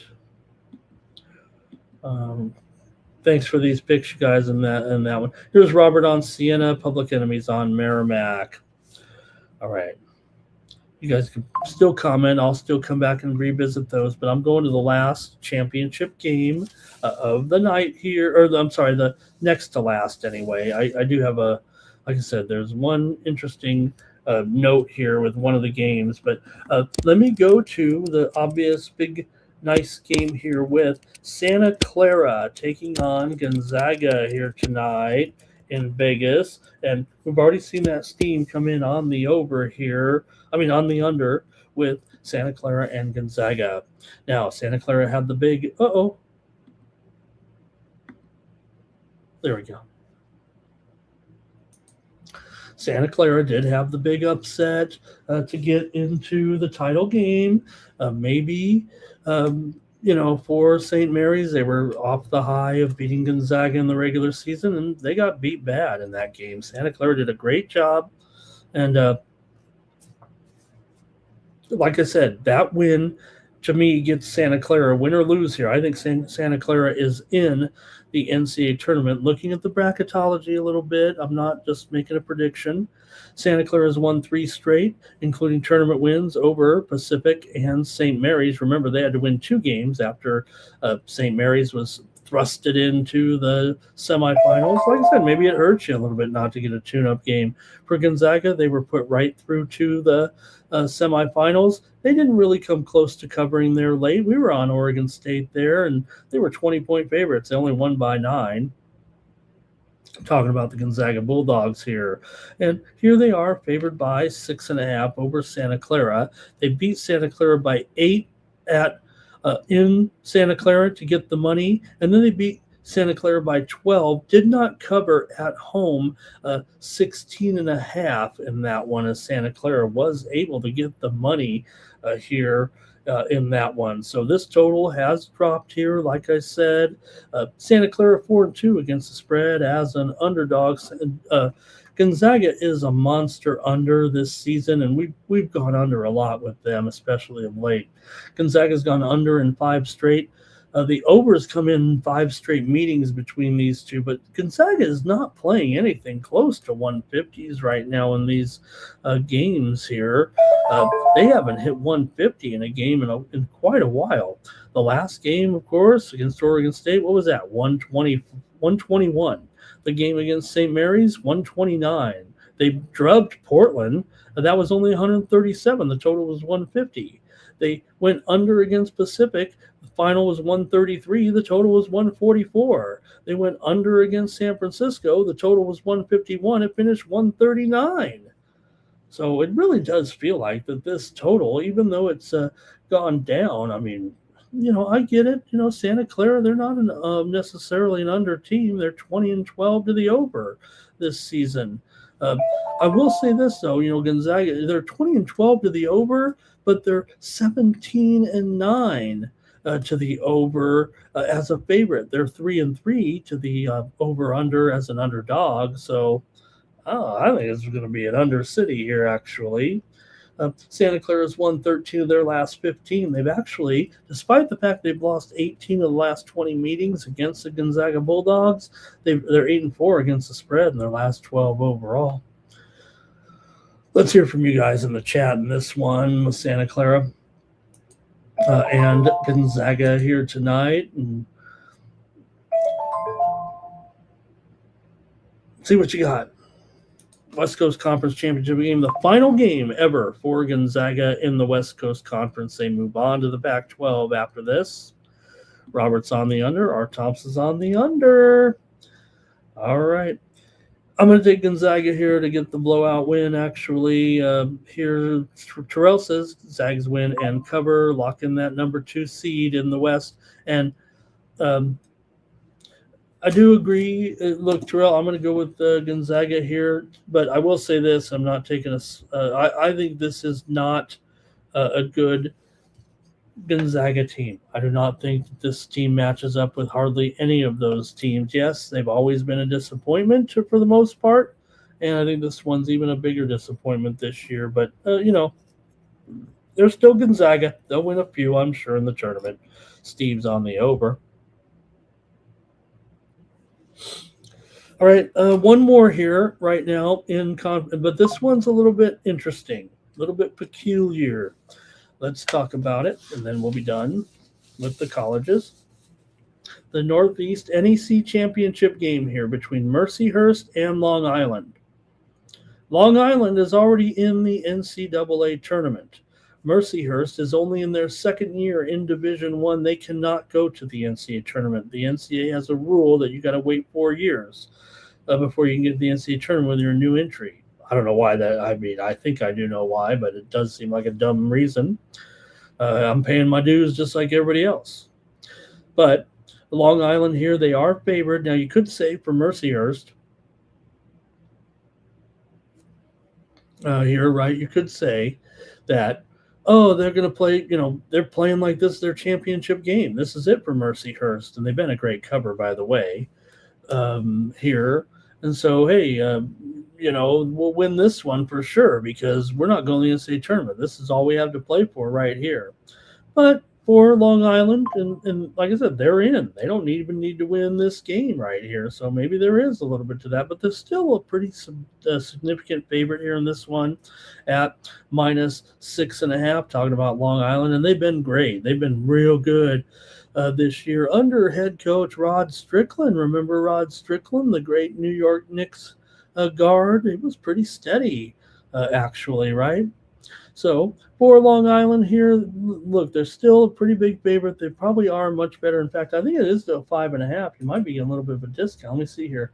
Yeah, this was down to 5.5. I'm taking Long Island. Good for Mercyhurst. Maybe they will win it and they'll have an awkward situation. Both teams will be jumping up and down at the end. And then when they go to slap the thing on there, though, I think Mercyhurst gets to put their, or if they win, I think they get to slap. Does Long Island go and how you go the stickers? Someone puts a sticker over the other sticker. So Mercyhurst does come in here, nice little winning streak, 3 in a row, 2 conference games, but they've been covering like nobody's business right now. They just beat FDU and Stonehill. Mercyhurst 12-6 against the spread, 9-4 against the spread as an underdog. They've covered 8 of their last 10. They're 21-10 against the spread. Another outstanding spread team here. Talking about Mercyhurst. For Long Island, also finishing strong, no doubt about it. Long Island's won 4 in a row, covered 3 of those. The only team they didn't cover against was to Chicago State. You should cover against Chicago State, but they didn't. So I'm going to take the under, though, here as my official play in this one. Give me the under with Mercyhurst and Long Island. Long Island is 5-9 to the under at home. This is an on-site championship game here at Long Island. This one is played in the home team arena. So Mercyhurst does come in here 5-8 against the spread as an underdog, and I'm going to take Long Island here at the discount at 5.5. All right, hello to Dylon in the chat today. Good morning to Dylon. And 9 Legacies on Mercyhurst, cash gain on Mercyhurst. And what did our Tomps do there on a typo? Oh, do I have a typo?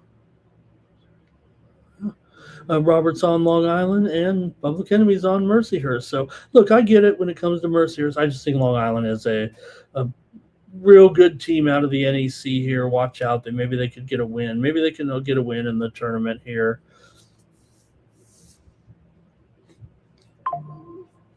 Or they might be on the Tuesday. They might have to play the Tuesday game actually, or Tuesday, Wednesday. You know what I mean? Okay, that's it. That's it for college basketball. Like I said, there's a lot of great games today. We'll have more conference tournament finals tomorrow. We got so many hockey games today. Who's ready for some puck? We might work a little bit quickly here right now because of so many games, but I do want to hear from you in the chat as to who you like in these games. Okay. Let's go to the ice. I'm watching Paralympics curling here. You know, they don't do as much sweeping in Paralympics curling. I'm watching Korea and the United States, but Korea is winning. This is mixed doubles here.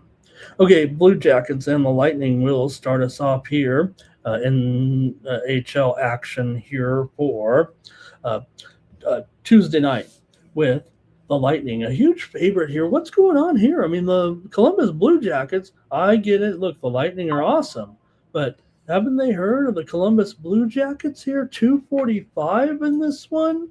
Yeah, Columbus maybe on the road. They're not as solid. Or are they? I don't know. They're not as solid here.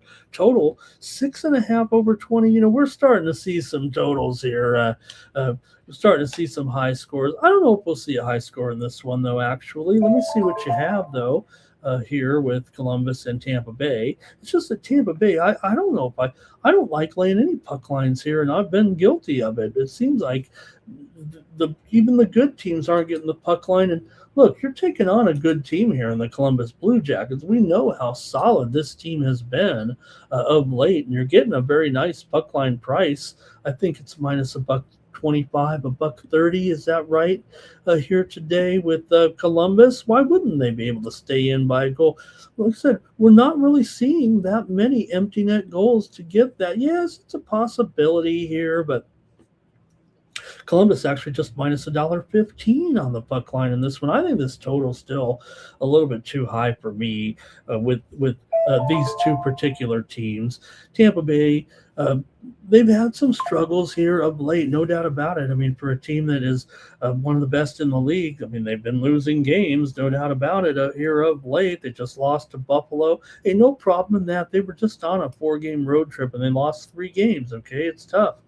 But in general here, the way things are going for Tampa Bay, yes, they are among the top teams. You're up there with Carolina. You're up there with Buffalo now, too. There's no doubt about it. But Tampa Bay's lost 5 of their last 6, although they are 11-1 in their last 12 at home. So you got a home-road dichotomy for sure. Columbus has won 6 of their last 7 on the road, though, and they're 14-5 overall. Now, Tampa Bay has won 12 of the last 17 meetings. I get that. And not only that, we're seeing some overs of late with these two teams. Columbus has gone over in 4 of 6. Tampa's gone over in 7 of 10. 5 of the last 6 meetings between these two teams have gone over. But in general, they're not total over teams. In fact, Columbus is just 17-18 to the over as an underdog. And Tampa Bay is 14-14 over under at home here. So look, I know there's going to be some pressure here to go over in this one, but I'm going to stay under here right now. I'm actually going against my algorithmic computer over here to take the under in this one with Columbus and Tampa Bay. Could be 3-3, you guys. Every game's 3-3, it seems like right now. Let's go to the chat, see what you have in this one. And we've got Blue Jackets plus 2.5 here for Kane. Look at them, mind that. What do you got to lay there? $2 though. Here's CBJ plus 1.5. Here's CBJ plus 1.5 for Public Enemy and Farley. They both take CBJ. Everybody could use a CBJ. Here's R. Thompson on the under. Here is Robert McCormick. He's on Columbus. And Irish King likes Tampa Bay here right now. Hey, that steam you heard in the background, it's on NJIT. What? All right, if you say so. They were getting 13.5 against Vermont. I don't think they stand a chance against Vermont, but the Sharps do. They're buying it here right now, and NJIT is taking the steam here. This morning in their matchup against Vermont, it's down to 12.5. It actually was 12.5, went back up to 13.5, and they're buying it back. So I don't know if I like NJIT in this game, but steam coming in on NJIT. Irish King went with Tampa Bay, and that's it for that one. I am taking the under here with Columbus and Detroit. Next up, we've got the Detroit Red Wings on the road taking on the Florida Panthers. Tricky game here with Florida favored at home, $1.30 in this one for Florida. They come in here 31, 29, and 3. They were on a losing streak, but they finally got a win last time out against this Detroit Red Wings team. They beat them 3-1 on the road. That was the last game that the Panthers had played a few days ago. Detroit, meanwhile, did play New Jersey since then and beat them 3-0 on the road a couple of nights ago. Oh, pardon me here. I think we had, okay, oh, no. Thought we had a breaking news, but we did not. Okay, let me keep going here right now with this one anyway.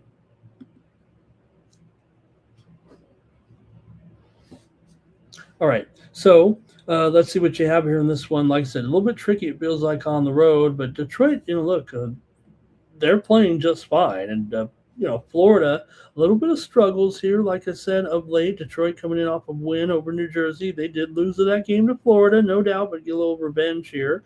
They also lost to Vegas, but Detroit's 18-10 on the road this season, and Florida just 18-26 as a favorite. This has not been a good roll for Detroit. So let's see what you have, though, here. The widely reported steam did come in on the over here. That's what I'm going to do. I'm taking the over at 5.5. Yeah, it's heavily juiced. It might even be 6 here right now at some spots. Let me see.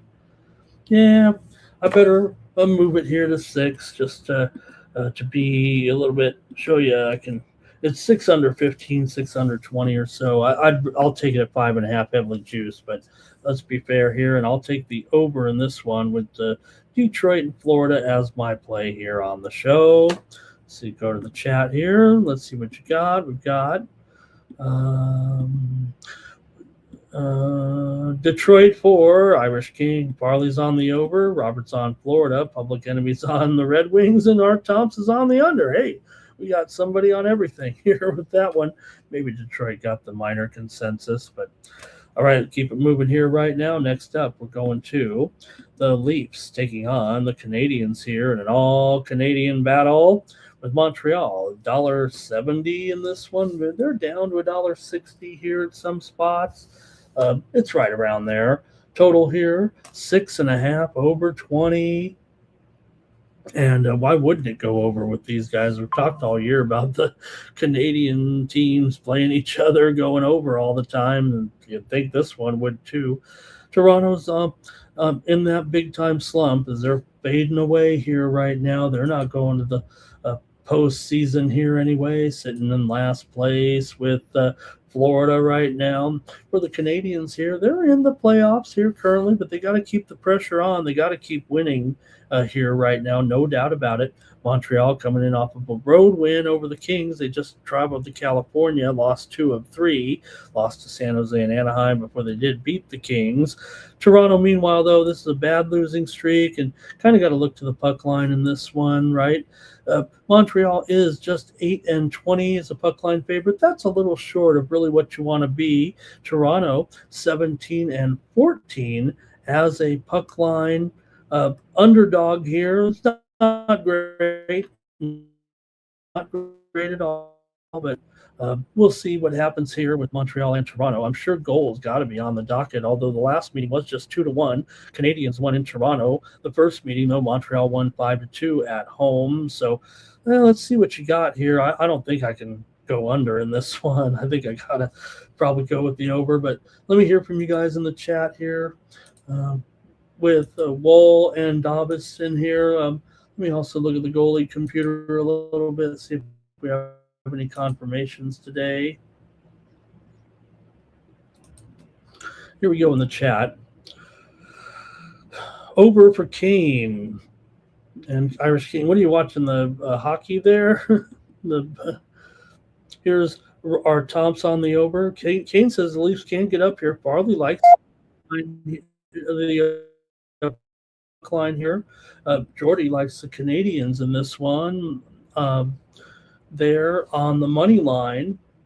Okay, we got a lot of confirmed goalies there with some of these matchups anyway. In this one, in the Kings game, you got Forsberg. Oh, I haven't gotten that far yet. Let me make sure I got the right games here.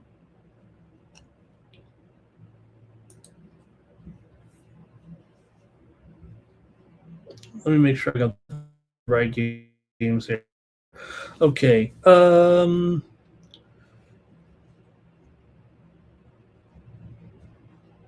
Dobish is in this game for Montreal.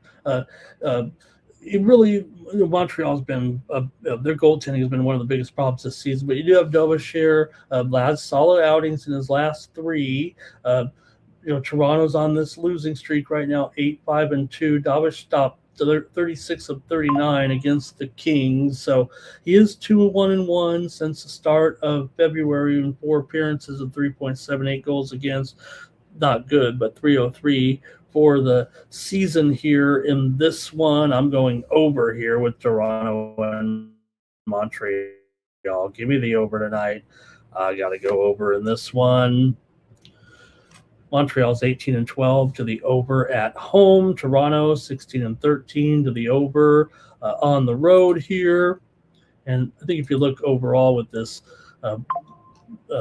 this series here overall, you do have Toronto coming in over for their last 5. Montreal's over in 5 straight. This series has been an under 6 of the last 9, under 10 of the last 14, under in Montreal, but it's a little bit different this year. I'm going with the over. Roberts on the Habs, Public Enemies on the Habs. Next up is the Kings taking on the Bruins right now. We did skip the Flames and the Rangers. So that's what we did.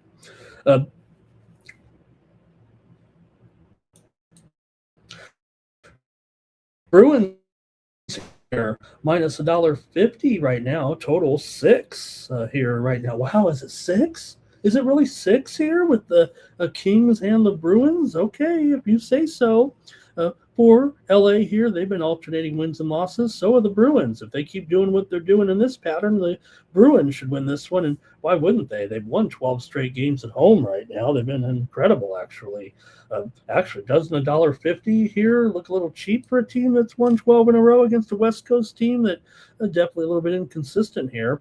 Kings are just 9-15 as an underdog this season. They're 16-8 on the road.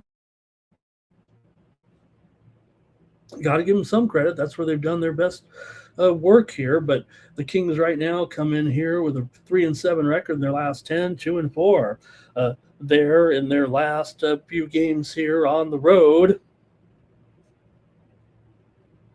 For Boston here, they've won 13 of their last 20 overall, 12 straight at home. 8 of the last 12 meetings between the two teams have gone over. The Kings have gone over in 5 of their last 7, and Boston's gone over in 10 of their last 15. But is it really going to go over here tonight? I mean, the move is on the over for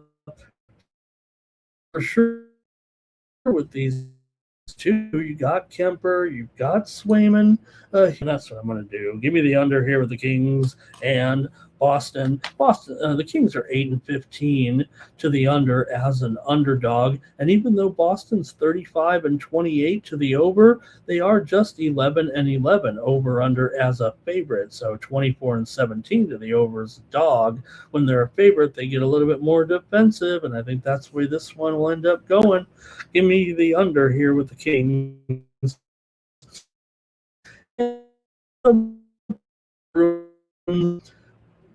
All right, Irish King says, give me the bees in regular.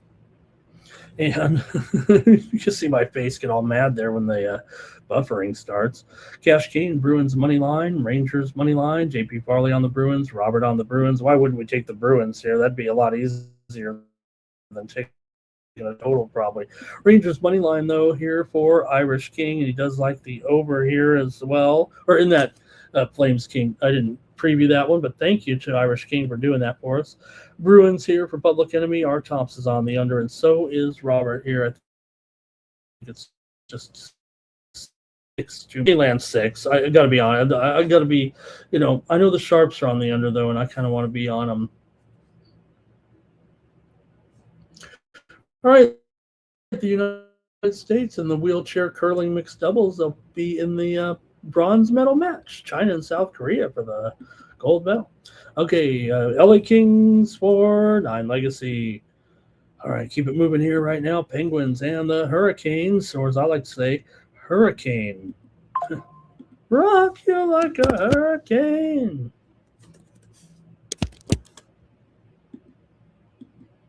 There we go. How about yesterday, the second lead singer of Boston, the guy who had could you believe that? They both passed away. Remember the great Brad Delp was a singer of Boston. You like Boston? Remember? I see my Marianne walking away.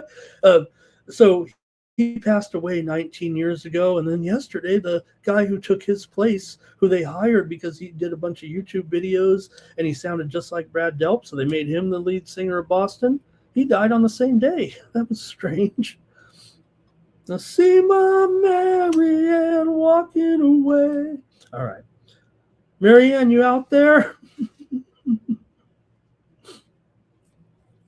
If you are, text me. All right. Here we go. Penguins and Hurricanes. In this one, got the Skinner and not Swayman. What am I doing? Here. It took me off the air here for that. Okay, Skinner for the Penguins and for the Hurricanes here. Let me get it right. By the way, we talked about that Red Wings Panthers. It's Tarasov in there and not Bobrovsky today. That will be Freddie Anderson here. Okay, there we go. Can't have the Boston goalie in there for the Hurricanes.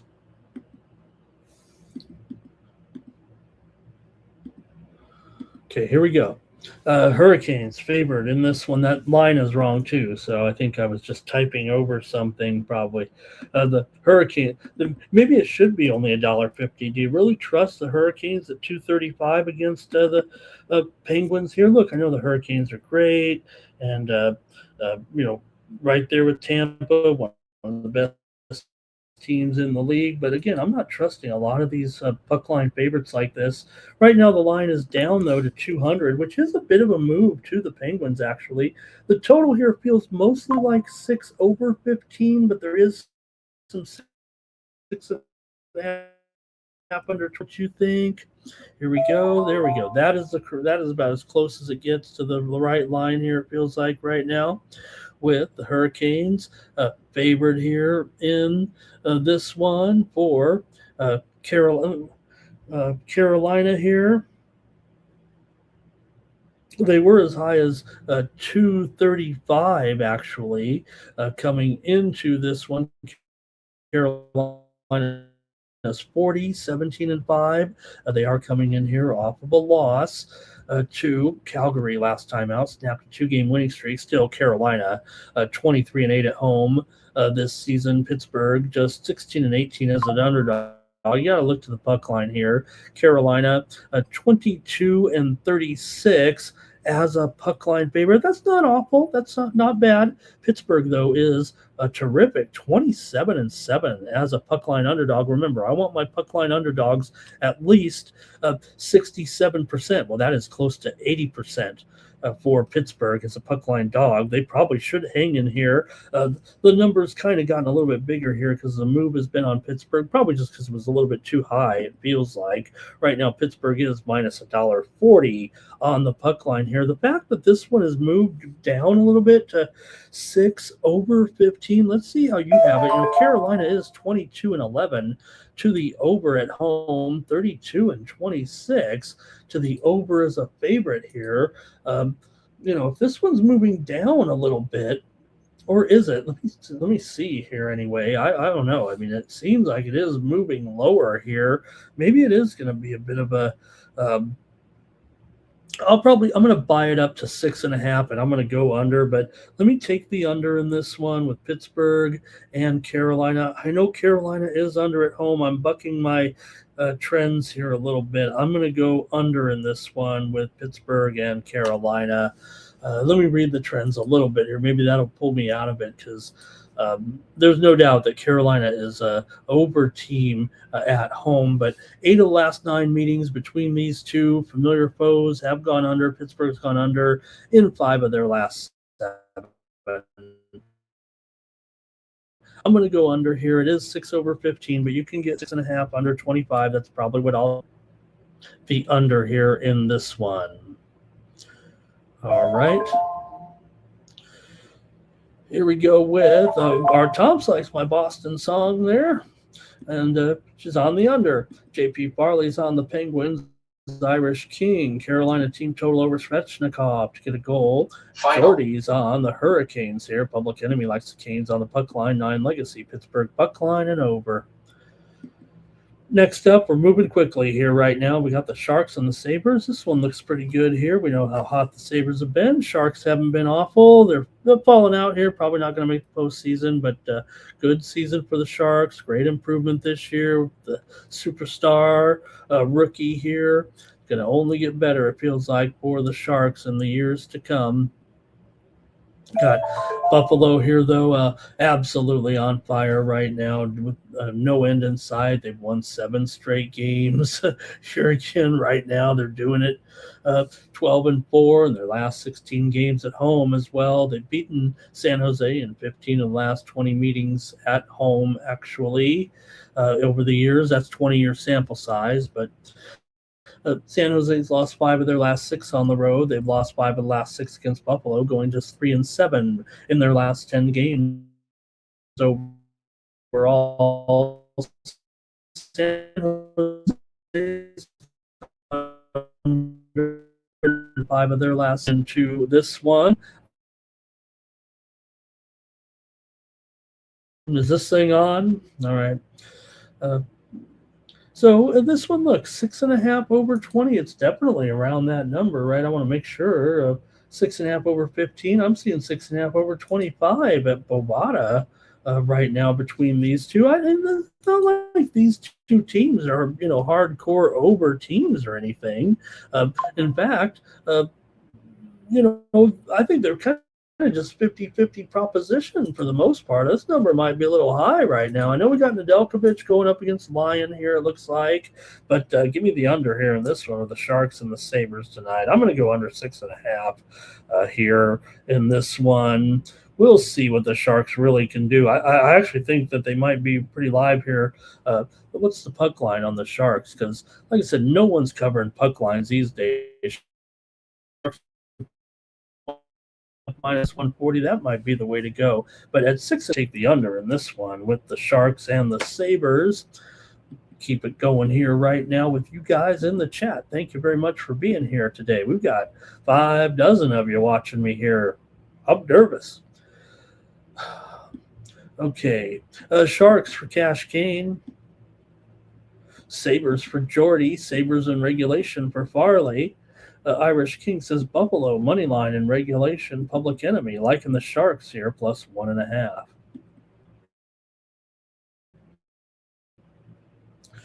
Let's keep it moving here. Let's go to the next one. We've got the Islanders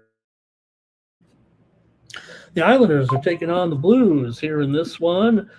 Look, Islanders on the road. They got Sorokin in here. The Blues, they're not going to the playoffs, but the Blues are playing on fire here right now. The Blues are having one of their best.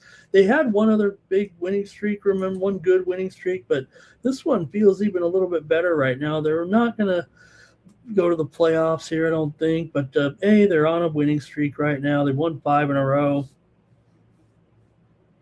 Here, doing a good job. They were favored in some of the games. Were the let me see. I don't know if they were actually favored in some of the games. They've won 4 in a row. 4 in a row, 5 of their last 6. That's what it is. But nonetheless, they won all those games on the road. And we hitched a ride on them a little bit against the Sharks and Anaheim. We were riding the Blues there a little bit. They are an underdog here against the Islanders. I know, we got Sorokin. I think he's in here. I think it's Sorokin today. No problem. Now here he's confirmed in goal. 22 and 14, 2.56 goals against. He was awesome in that game against San Jose in the 2-1 win. So, look, he may have had some up and down performances, but, he's one of the best in the league, in my opinion. Now, I think the Blues here, though, add a little bit of plus money. I don't mind it. I mean, they are looking good. And plus $1.05 or so here with a low-scoring game expected in this one. I got to think the Blues might be live, but let's see how you have it. Maybe I'll go to the total. You might like the Islanders here. They're 19 and 13 on the road, and St. Louis is a dog. They're 21 and 23. That's not awful either here right now. So let's see though what you got in this one with the Islanders and the Blues here tonight. Islanders are 6-2 in their last 8 games overall. They've lost 4 of the last 6, actually, to St. Louis. St. Louis has won, as I said, 4 in a row here right now. 4 of the last 5 meetings between the two teams have gone under. Islanders have gone under in 7 of their last 10 on the road. Blues have gone over in 5 of their last 6 at home, and the Islanders have gone over in 4 of their last 6 overall here right now. And like I said, that total is currently sitting at 5.5, just shaded to the over here barely. Is that right? 5.5 over 15 shows you got Binnington, you've got Sorokin, so you've got, supposedly some good goaltending. I think we can say that Binnington, been awkward here. Hey, a little bit of breaking news here right now. Dawson Knox is going to re-up with the Buffalo Bills. That one just coming in here. Knox will stay there with Kelly in the new stadium there. So, all right, Dawson Knox going to stay there in Buffalo. All right, it's time for me to make the call here, but let me go to the chat first in this one with the Islanders and the Blues here tonight. And it's going to be Islanders for Cash Kane, but 9 legacies on the Blues. Robert's on the under here. Irish King says St. Louis, money line, and overtime possibly. Is that it? R. Thompson's on the under. Farley's on the over. Jordy says Islanders. And Wager Detective is here today. Wager Detective, I did break it down a little bit earlier with the game. Talked about it a little bit. The steam came in on the under, and look at the move, I think, Wager Detective. Big move to the under here with a high total, and look what's going on in the conference games there. But look, I mean, if I have to make a call here right now, we're only an hour away from game time. Man, I was hoping you might have a pick because I'll make one here if you want. I'll make a pick. I'm not scared. But like I said, I think the pressure there feels like to the under. But let's see if the chat, like I said, we did cover the game just a little bit. Preview games. I just previewed the conference tournament games there, really, but. But I'm going to go with ASU. I'll make my pick. I'll make ASU the pick here. The Sharps are clearly on Baylor here. This is probably going to be the last hurrah. It is. the last hurrah for Bobby Hurley as head coach of Arizona State. So I don't know if that'll force some motivation. He's not been great. He had a few moments down there at ASU. We'll see what's next for Bobby Hurley, but I'm going to go ahead and take Arizona State in this one. I just feel like they're a little bit better of a cover. The Sharps are clearly on Baylor there. I mean, they opened, 1.5? It doesn't seem like they're world beaters or anything, too, right? I mean, both teams are 16 and 15, and I'll take four. In fact, there's some 4.5s out there. That's good enough for me. I'll take guys in the game against Baylor. All right, let's see here. Robert says no goal in the first period. Big Crypto, he's on the Blues. Wager Detective, I think, under on that basketball game. Islanders here for Public Enemy. And Wager Detective says Baylor does own the series against them there. And thank you to Wager Detective for some great stats on that game. That's what you do with Wager Detective. He's snooping for the clues. He might have found it there. Okay, also here, Robert. Oh, yeah, no goal first 10 minutes. Sorry about that, Robert. Gotcha. What did I say, first period? Okay. Anyways, I better make my call here in this one between the Islanders and the Blues. Man, I think I already hinted what I'm doing on the side. Maybe I'll just stick with that here. Let me take the Blues here at home as a little bit of plus money. I'm going to take the Blues. Okay. Next up, we've got the Knights taking on the Stars in a big Western Conference game for sure. No doubt. This is two of the better teams out west. Top team right now with Dallas just having an awesome run here at the top of the standings in the Central Division, 7 points behind Colorado. They're not going to catch them, but they're going to finish as one of the top teams here for sure. They are also 19-7-4 at home for Vegas. Meanwhile, they are 1 point behind Anaheim here coming in. So see what you think of this one with Vegas and Dallas here tonight. Got Dallas here about $1. Is it $1.55 now? Really? Dallas here? Yeah, Vegas is having a few issues here lately, so we'll see. But for Dallas, they've only won 11 of their last 12 and 7 of their last 8 at home. Meanwhile, Vegas has lost 5 of their last 6 and 6 of their last 8 on the road. And they've also lost 4 of their last 5 games to Dallas here. Dallas has gone over in 4 of their last 5. Vegas has gone under in 5 of their last 6 games coming in. 12 of the last 16 meetings between these two teams have gone under. And also, Vegas has gone up in 5 of their last 6 games overall. But I don't know. This one feels like an under necessarily to me. But let's see what you have here with Dallas. They are 19-7 at home, but Vegas is 15-11 on the road. However, they are just 4-8 as an underdog. Dallas 30-17. Obviously, some better numbers there for sure. You got Schmid, I believe, here going up against Ottinger in this one. No indication that these guys are in there just yet, but. Man, let's see what you guys think here with this one. Does seem like Vegas is having a little bit of issues here, but God, I kind of want to take them at this price.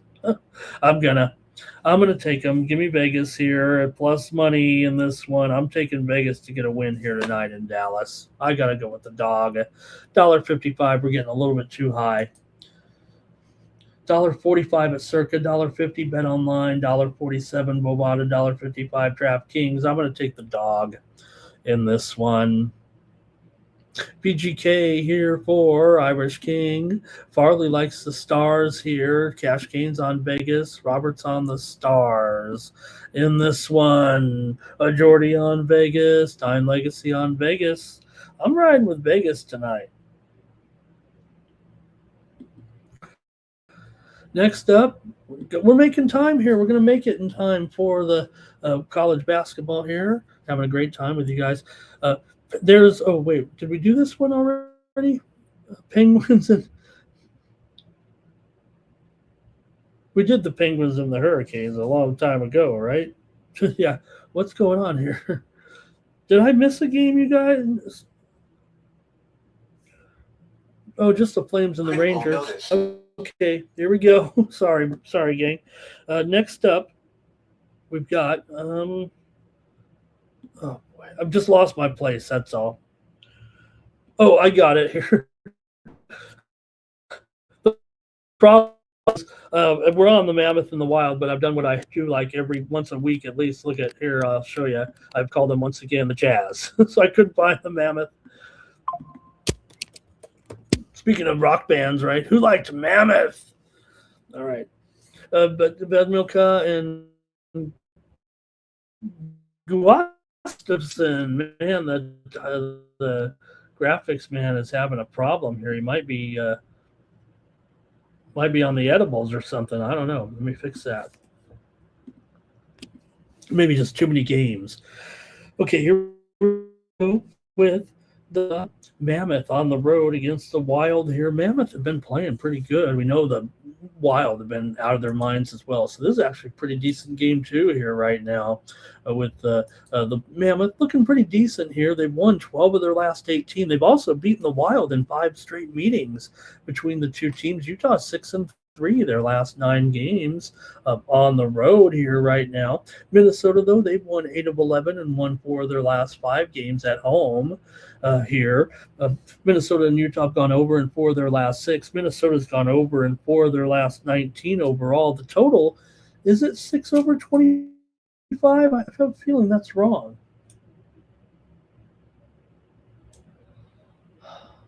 Yeah, it's only it's only 6. Okay, I'm having a little bit of issue over here. Yeah, it's only 6. It's 6 flat. Yeah, that's what I thought. Okay, so it's 6 flat here in this one. Minnesota over in 14 of their last 9. Utah has gone under in 4 of their last 5 games, but these two teams, they kind of feel like over teams to me here of late. I know we got Gus in there, we got Vemilka in this one. The Sharps might be on the under here in this one, but I don't know if I'm feeling it. Minnesota is 21-15 as the favorite. Utah is not a big over team at all. I know that. Utah is going to be here and take Utah tonight. I'm going to focus on that total. I might have a premium there. Minnesota is 37-27 to the over this season, and it's 6. It might be a little bit juiced. Probably should get on it now if I like the over, but let's see what the chat has. I know we're going a little quick here. Thank you, everybody. We've got here.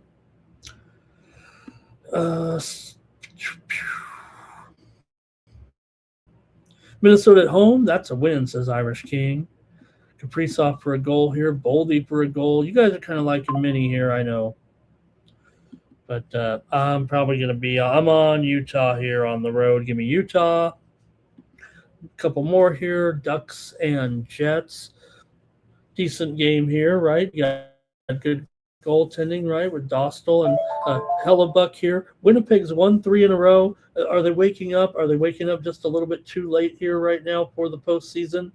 Got Winnipeg here still in 6th place right now. They really would need to get going here, but they are a slight favorite against the Ducks today. I know we've been hot. Ducks have been hot, but Winnipeg's heating up a little bit here. The Ducks just got shut out 4-0.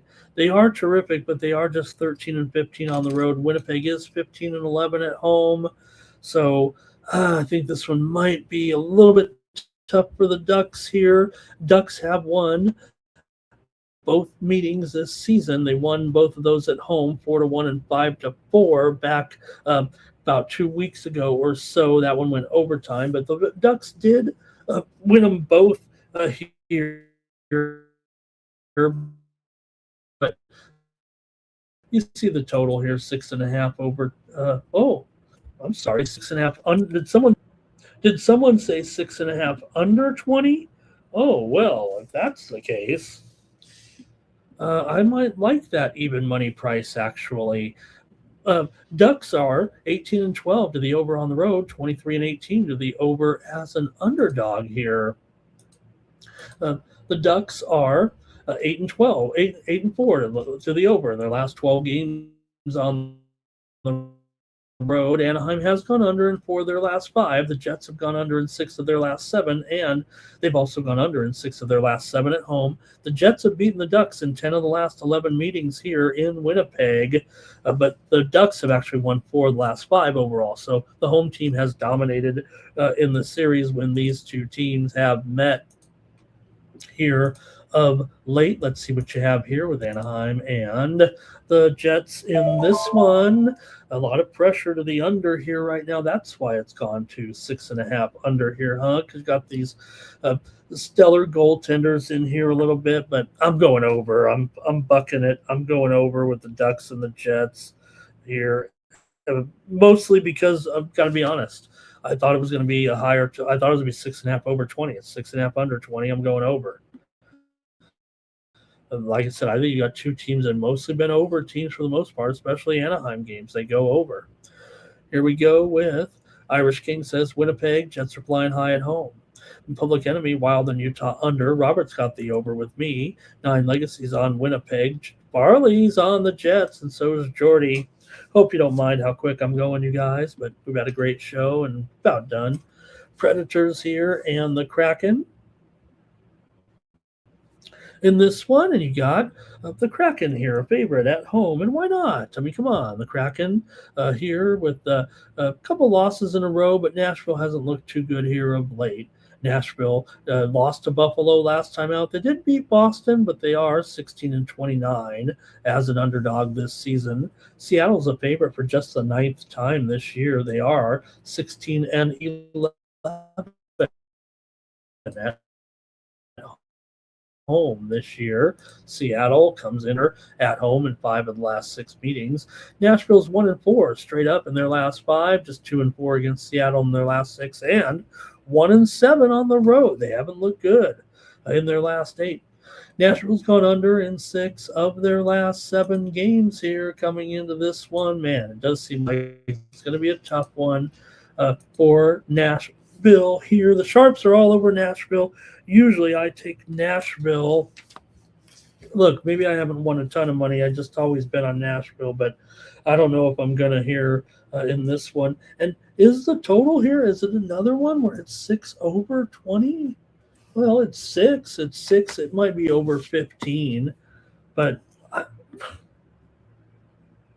guess, I don't know. Maybe I don't know what I'm doing here in hockey, but we're going to come back tomorrow, and I'm going to talk about all the totals that I hit, because I'm going to go under in this one with Seattle and Nashville for sure at 6 flat or 6 over 15. I want to go under. Seattle's 10 and 22 to the under at home.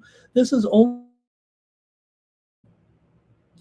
the 9th time Seattle has been a favorite this year. They're 1-7 to the under as a favorite. So I'm going to go under with the Predators and the Kraken for sure. Give me the under in this one, especially if it's at 6.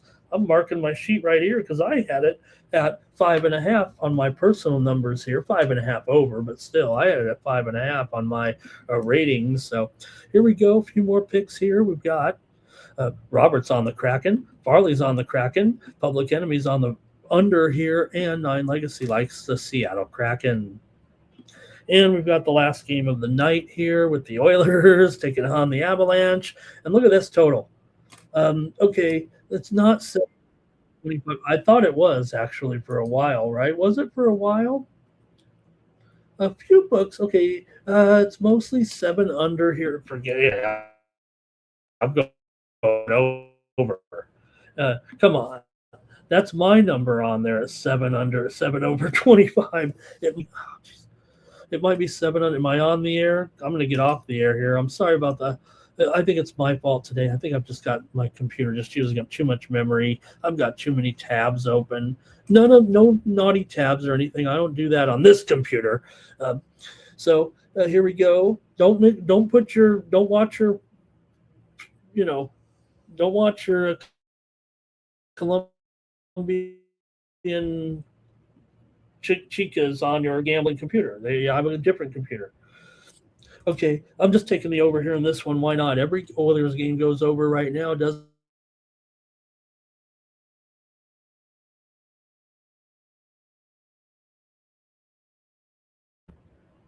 think they're trying to tell us something here with my buffering. So let's just get out of here.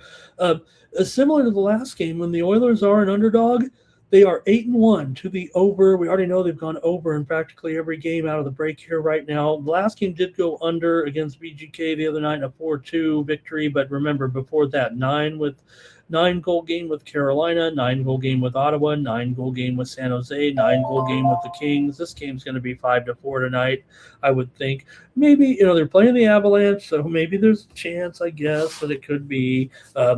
Maybe the Avalanche could get the win, maybe a puck line win. I don't know. The Avalanche are 32-29 as a puck line favorite. That's pretty darn good. Edmonton 5-4 as a puck line dog. That's not good. So maybe it will be Colorado here. Edmonton has had some issues, and when you're playing an elite team, I don't know. Give me the over, though, in this one with these two. We'll say that Colorado is 27-33 to the under at home, but anybody remember the game back in November when these two teams played in Edmonton and Colorado won 9-1? That's right. All right, that's going to do it for the mornings. Let's have a great sports betting day, everybody. We've got tennis. We've got champion. Didn't even really go over the Champions League soccer today, but I think I'll have a package out there with 1 or 2 games. So make sure you're subscribing here at winnable.com, and we're going to have some great tennis matches too out at Indian Wells today. I've been enjoying some today. We're really starting to get down to the nitty-gritty with some of these great matches here. How about Sabalenka and Osaka today going at it here? Sinner is in action, a big favorite. How about Mboko and Nisimova, hot young players there with the Canadian and the American. Alex Eala's in action today. She's an underdog against Noskova. Come on, we're rooting for Alex. We're going to bet Alex in that one. Djokovic is a slight favorite against Draper. Medvedev, big favorite, but Michelson's been hot. Pegula up against Bencic, and Bencic has been good. Those are tomorrow. All right, there's only 8 matches. I'm getting carried away. Thanks, y'all, you guys. Let me go to the drawing here. Go to winnable.com/Ramon if you want more plays from me, if you want to see my tennis plays. I think we got enough here. Look, it's Tuesday. We're going to have big time college baseball here today. I'll get around eventually to some night games, I'm sure. Here, use the promo code STEAM to save 20%. It costs 41 cents a day to get more plays from me. I never regurgitate hardly anything from these shows. I'd like to tell you these are my best plays, but I kind of do save my, next tier plays for the premium. So go on over to winnable.com. I'd love to have you subscribe at 41 cents a day. If you don't want me to do this show anymore, don't subscribe, okay? We'll just quit the show. I'll go on about my way. Let's listen to Mikey, and then we'll go to the drawing.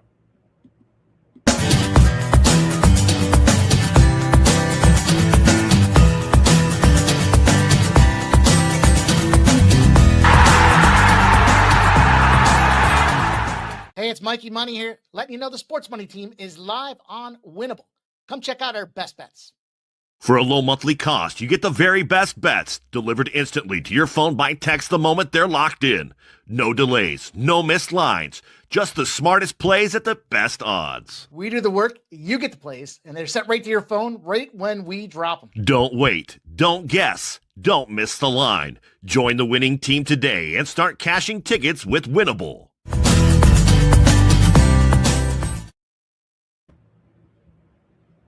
Okay, let's do the drawing. Thank you, everybody, for joining me. Someone's going to win 1 month of plays. Did we really only have 19 commenters today? Ugh. I appreciate all of you. Terrell, Nuke, Irish King, Dylon, JP, the Steve, R. Toms, James Parm, Yo D wins the contest today, and maybe the Pistons will win today as well. Thank you to AOD always for firing me up in the morning. And, I do like the Pistons there to rock today to get it back and get going again. It's going to do it here for the morning steam show. There's a lot of sports today. Enjoy. Let's win today. Like I said, get more picks from me. Please consider going over to winnable.com /Ramon and subscribe. Get more plays delivered to your phone. Very clean, crisp, clear, and concise. Like I said, comes out to $17.10 a month, and you don't just get a token, 2 or 3 plays. I usually send out a couple of packages a day from NBA, NHL, sometimes just 2 or 3 games, but usually you're going to get 2, 3, 4, maybe even 5 packages in the different sports. I like to look at all the sports, college baseball, there. So when you go over there, you get the plays come up on your phone. It looks pretty good here, just like this. It shows you when we win or lose also at the end. And you can just kind of scroll all the plays as they come in there. And there they are, right? Hey, we got a little bit of steam. Let's get out of here with some steam. There's some winners in there. Come on. All right. And that's how it looks. I mean, you get more plays from me every day and over there at winnable.com. Don't you want that? Okay, a little more steam, and then we're getting out of here. Jackson State just got steamed, and they're here tonight in the SWAC. The SWAC ops, as I like to call them there, Jackson State took the steam. They were getting 7.5. It's down to 6.5. That one actually got buttered up a little bit, and they came back in on Jackson State. One more here with Mercyhurst and Long Island under. We already gave that one out, right? We gave that one as our play on the under. It was 137.5, but hey, you know what? I gave it out. It's moving here down to Mercyhurst and Long Island down to 135. So 2.5 point move. Hopefully you beat it with me on the CLB. Thanks a lot, everybody in the chat. Really enjoyed it today. Nice long show. A lot of great games and picks. So make sure you come back tomorrow. Also, Mikey Money, 5 Eastern, 2 Pacific. He'll get you ready for the primetime action tonight. Mikey has lots of work to do with a great card. So make sure you're joining him here on the show. Haven't really we're not quite ready yet for BB MMA picks here this week. It may be a Wednesday show this week. Here, we do have a card this week, but it might be I don't want to say it was, going to be worse than last week, because last week didn't turn out too good with the quality of the card. But let me see here. Anybody else? Thank you, Robert. Thank you, Art Thompson. Thank you, AOD. Thank you to Jordy in there. Everybody in the chat. One more. You want one more steam move here? UM Lowell just got steamed right now against Baltimore College. It was 8.5. Another one that got dummied up a little bit. Baltimore College was 8.5. Point favorite Lowell just got steamed and all the way down to 7 here right now. So that's going to do it here for the morning steam. That's going to do it here. Thank you so much, everybody. Really proud and honored to have you here joining me on the show. Want to just mention one thing here real quick, and not related to the Sports Money Network, but I know I'm out there a lot, and this is all I do. Talk about sports, and I love it. So that's why I love to have your support. But I'm on 2 new shows there right now. One show I've been on before. You've probably seen it, but I was kicked off the show, but I'm back on it, called Cover the Spread. Go to Cover the Spread on YouTube. I'm doing another show right now there, a daily show, or more picks from me, just what you want, right? But more of the information. So check that out, Cover the Spread on YouTube. I'm a solo host of that show right now. That's just the way it worked out. So up